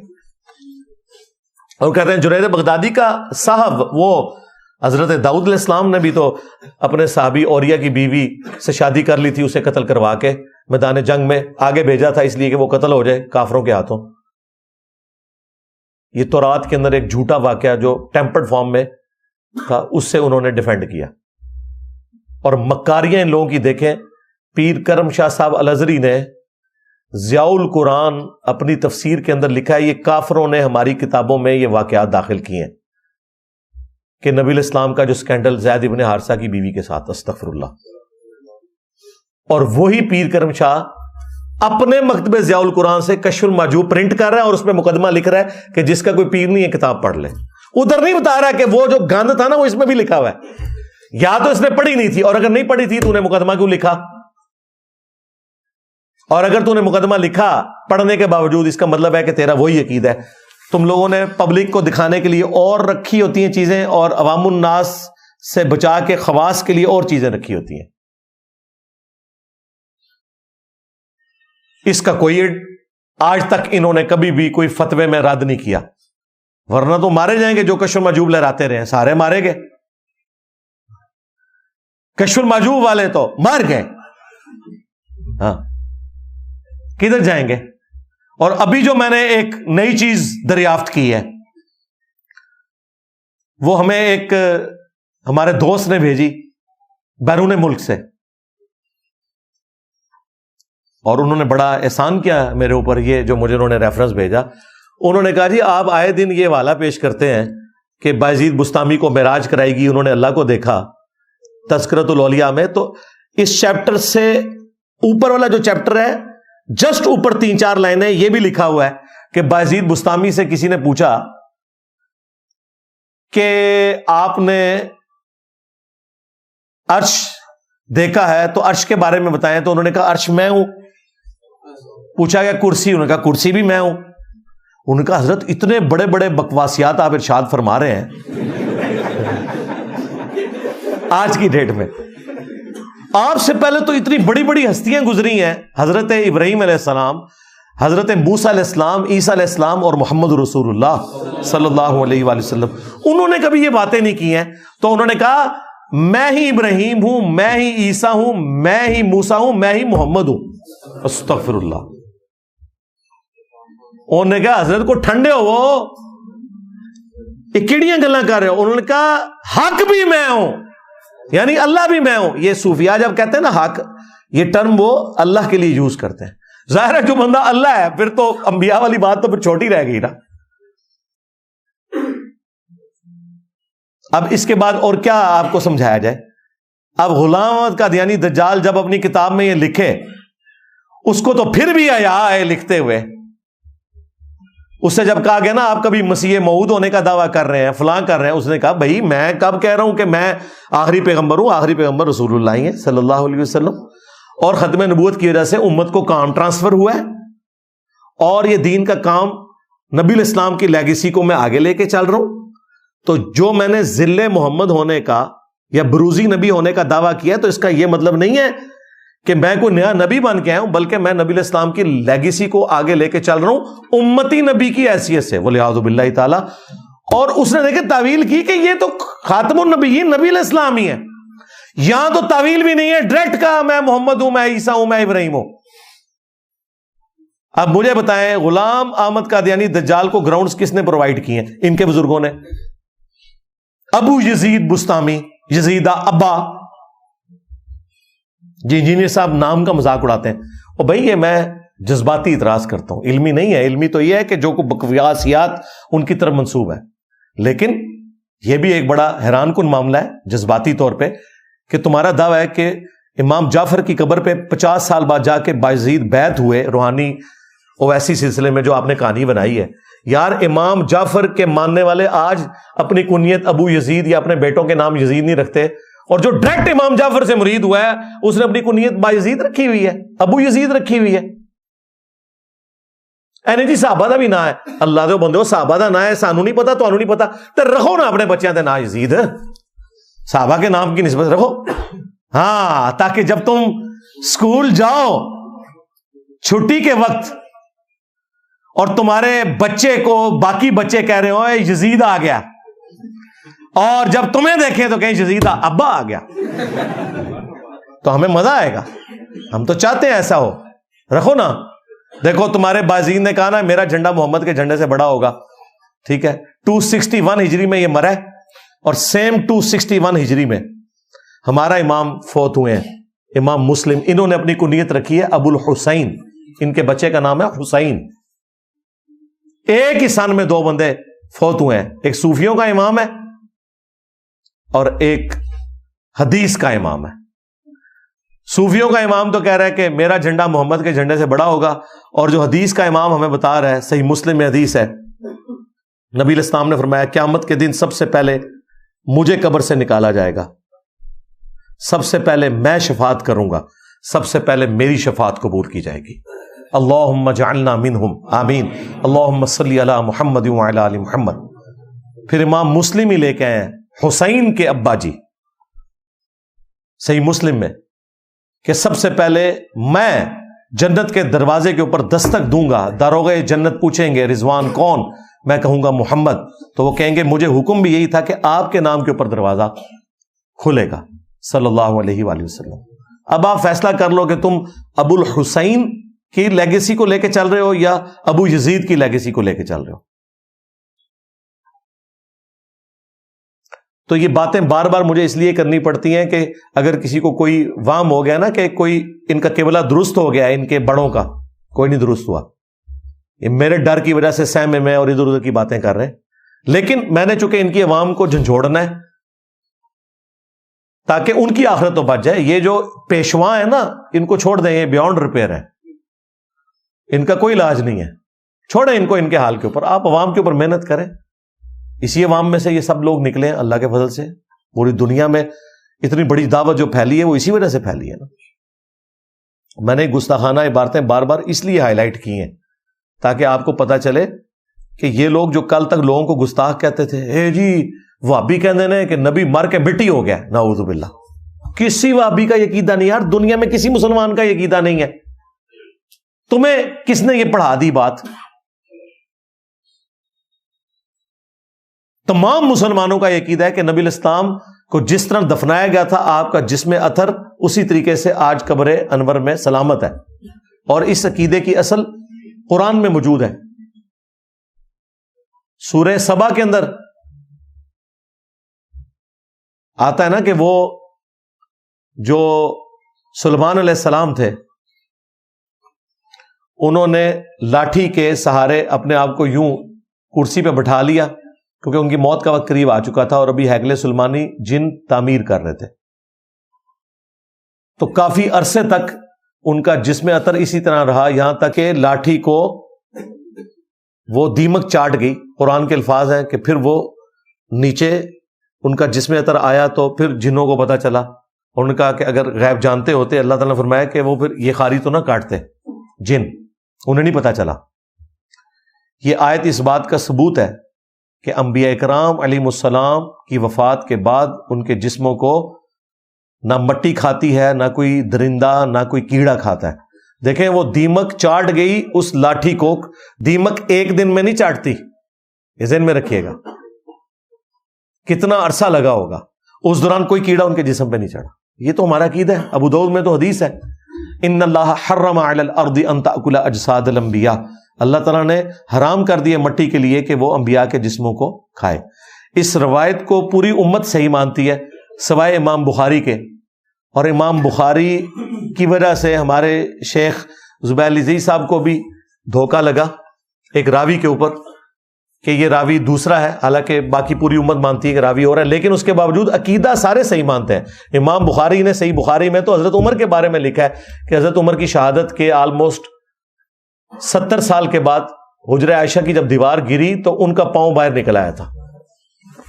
عروہ ابن زبیر نے بتایا کہ یہ حضرت عمر کا پاؤں ہے، اور اندر کر کے پھر دوبارہ سے انہیں دفنایا گیا۔ حضرت عمر بھی جسم عطر کے ساتھ محفوظ ہیں اپنی قبر میں، تو یہ امام بخاری نے نقل کیا۔ اور شیخ زبیر صاحب نے فضل الصلاۃ علی النبی میں اس حدیث کے اوپر جو ابو داؤد والی ہے ضعف کا حکم لگایا، لیکن نیچے فٹ نوٹ پہ لکھا ہے یہ عقیدہ ٹھیک ہے۔ مصنف ابن ابی شیبہ میں انہوں نے کہا وہ روایت بالکل درست ہے کہ جب حضرت دانیال علیہ السلام کا تابوت نکلا، ان کا تابوت نکلا تھا، تستر شہر جب فتح کیا، پرشین امپائر گرائی مسلمانوں نے، تو حضرت عمر کو جب خط لکھا گیا تو انہوں نے مشورہ کیا کعب احبار سے، تو پتہ چلا یہ ایک پیغمبر کا تابوت ہے، تو انہوں نے کہا اسے دفنا دو۔ رات کے وقت مختلف جگہوں پہ مختلف قبریں کھودی گئی تاکہ وہ ایگزیکٹ لوکیشن نہ پتہ چلے۔ یہ ایک نبی کا جسم عطر ہے، اور انبیاء کے جسموں کو نہ مٹی کھاتی ہے، نہ آگ کھاتی ہے، نہ کوئی درندہ کھاتا ہے۔ تو یہ ہمارے استاد شیخ زبیر صاحب نے فٹ نوٹ پہ لکھا کہ یہ روایت بالکل درست ہے، ہمارا عقیدہ یہی ہے۔ ان سے بڑا کون اہل حدیث تھا؟ جی وہابی کہتے ہیں مر کے مٹی ہو گیا۔ اور جب یہ سیم عبارت میں نے کشف المحجوب اور تذکرۃ الاولیاء سے دکھائی ہے، انہیں سانپ سونگ گیا۔ کشف المحجوب میں لکھا ہوا ہے اپنے امام کی فضیلت ثابت کرنے کے لیے انہوں نے کہ جی امام حنیفہ کو ایک دفعہ خواب آئی، انہوں نے خواب میں دیکھا کہ رسول اللہ کی قبر میں اترے ہیں اور آپ کی ہڈیاں سمیٹ رہے ہیں، بعض ہڈیوں کو بعض سے الگ کر رہے ہیں۔ استغفر اللہ۔ گھبرا کے اٹھے اور ابن سیرین سے جا کے پوچھا تو انہوں نے کہا کہ اس میں تو بڑی خوشخبری ہے، آپ نبی الاسلام کی سنتوں کو جمع کریں گے۔ ادھر الفاظ ہیں کہ ہڈیوں کو ہڈیوں سے الگ کر رہے ہیں، ترجمہ ایک نے کیا استخوان مبارک، ڈھانچے کا ترجمہ استخوان مبارک کر دیا تاکہ عام بندے کو پتہ ہی نہ چلے کہ لکھا ہے۔ مجھے بتائیں تمہارے بابے یہ جھوٹے اور گستاخانہ خواب لکھ کے جائے، کہتے ہیں نہیں خواب کے اوپر تو کوئی کنٹرول نہیں، بالکل میں بھی کہتا ہوں، تو شیطانی خواب کو نا اسے تم فضیلت کیوں بنا رہے ہو؟ نبی الاسلام کے بارے میں اگر خواب اللہ نے دکھانا تھا نا تو یہ دکھاتا کہ امام حنیفہ خواب میں نبی الاسلام کے برتن جمع کر رہے ہیں، آپ کا کرتا مبارک، آپ کے تبرکات جمع کر رہے ہیں، قبر میں اتر کے ہڈیاں سمیٹ رہے ہیں، بعض کو بعض سے الگ کر رہے ہیں۔ اے کسی وابی نے لکھا ہوتا بریلویوں نے اٹ نال اٹ وجا دینی سی، کھورا تو گھر نکل گیا، لو سامو یہ تمہارے کھاتے میں، کسی کی جرت نہیں ہوئی ہے، الٹا ڈیفینڈ کر رہے ہیں جی خواب کے اوپر انجینئر صاحب امام حنیفہ پہ گرفت کر۔ اور امام حنیفہ پہ نہیں گرفت کی ہے، امام حنیفہ نے تو دیکھا ہی نہیں ہے، ان کو تو پتہ ہی نہیں ہے میرے ساتھ انہوں نے کیا منسوب کر دیا۔ عیسیٰ ابن مریم کے ساتھ کیا کچھ منسوب کیا ہے انہوں نے۔ عیسیٰ ابن مریم تو وجیہن فی الدنیا والآخرہ ومن المقربین ہے۔ تم لوگ اپنے بزرگوں کے بارے میں غلط باتیں منسوب کرتے ہو اور پھر میں مجبوراً بولتا ہوں، مجھے تو موقع چاہیے، کوئی ایسا موقع میں نہیں جانے دوں گا کہ جس کے ذریعے میں رسول اللہ کی بھولی بھالی امت کو ان بزرگوں کی زنجیروں سے چنگل سے چھڑا کر رسول اللہ کے قدموں تک نہ پہنچاؤں صلی اللہ علیہ وآلہ وسلم۔ یہ ہو ہی گئی نہیں انشاءاللہ تعالی۔ دیکھ لیں اس پلیٹ فارم کی برکت سے انہوں نے 1200 سال میں جتنی جھوٹی عزت کمائی تھی نا، جھوٹی کہانیاں سنا کے 12 سالوں میں اللہ تعالیٰ نے ان کا بیڑا غرق کروا دیا اللہ کے فضل سے۔ ہمارا ایک نعرہ انہیں لے ڈوبا ہے، میرے نبی سا ہے ہی کوئی نہیں، تیرے بابے تھے شاہی کوئی نہیں۔ صلو علی محمد وآل محمد، اللہم صلی علی محمد وعلی آل محمد واصحاب محمد وازواج محمد وامت محمد اجمعین الی یوم الدین، آمین۔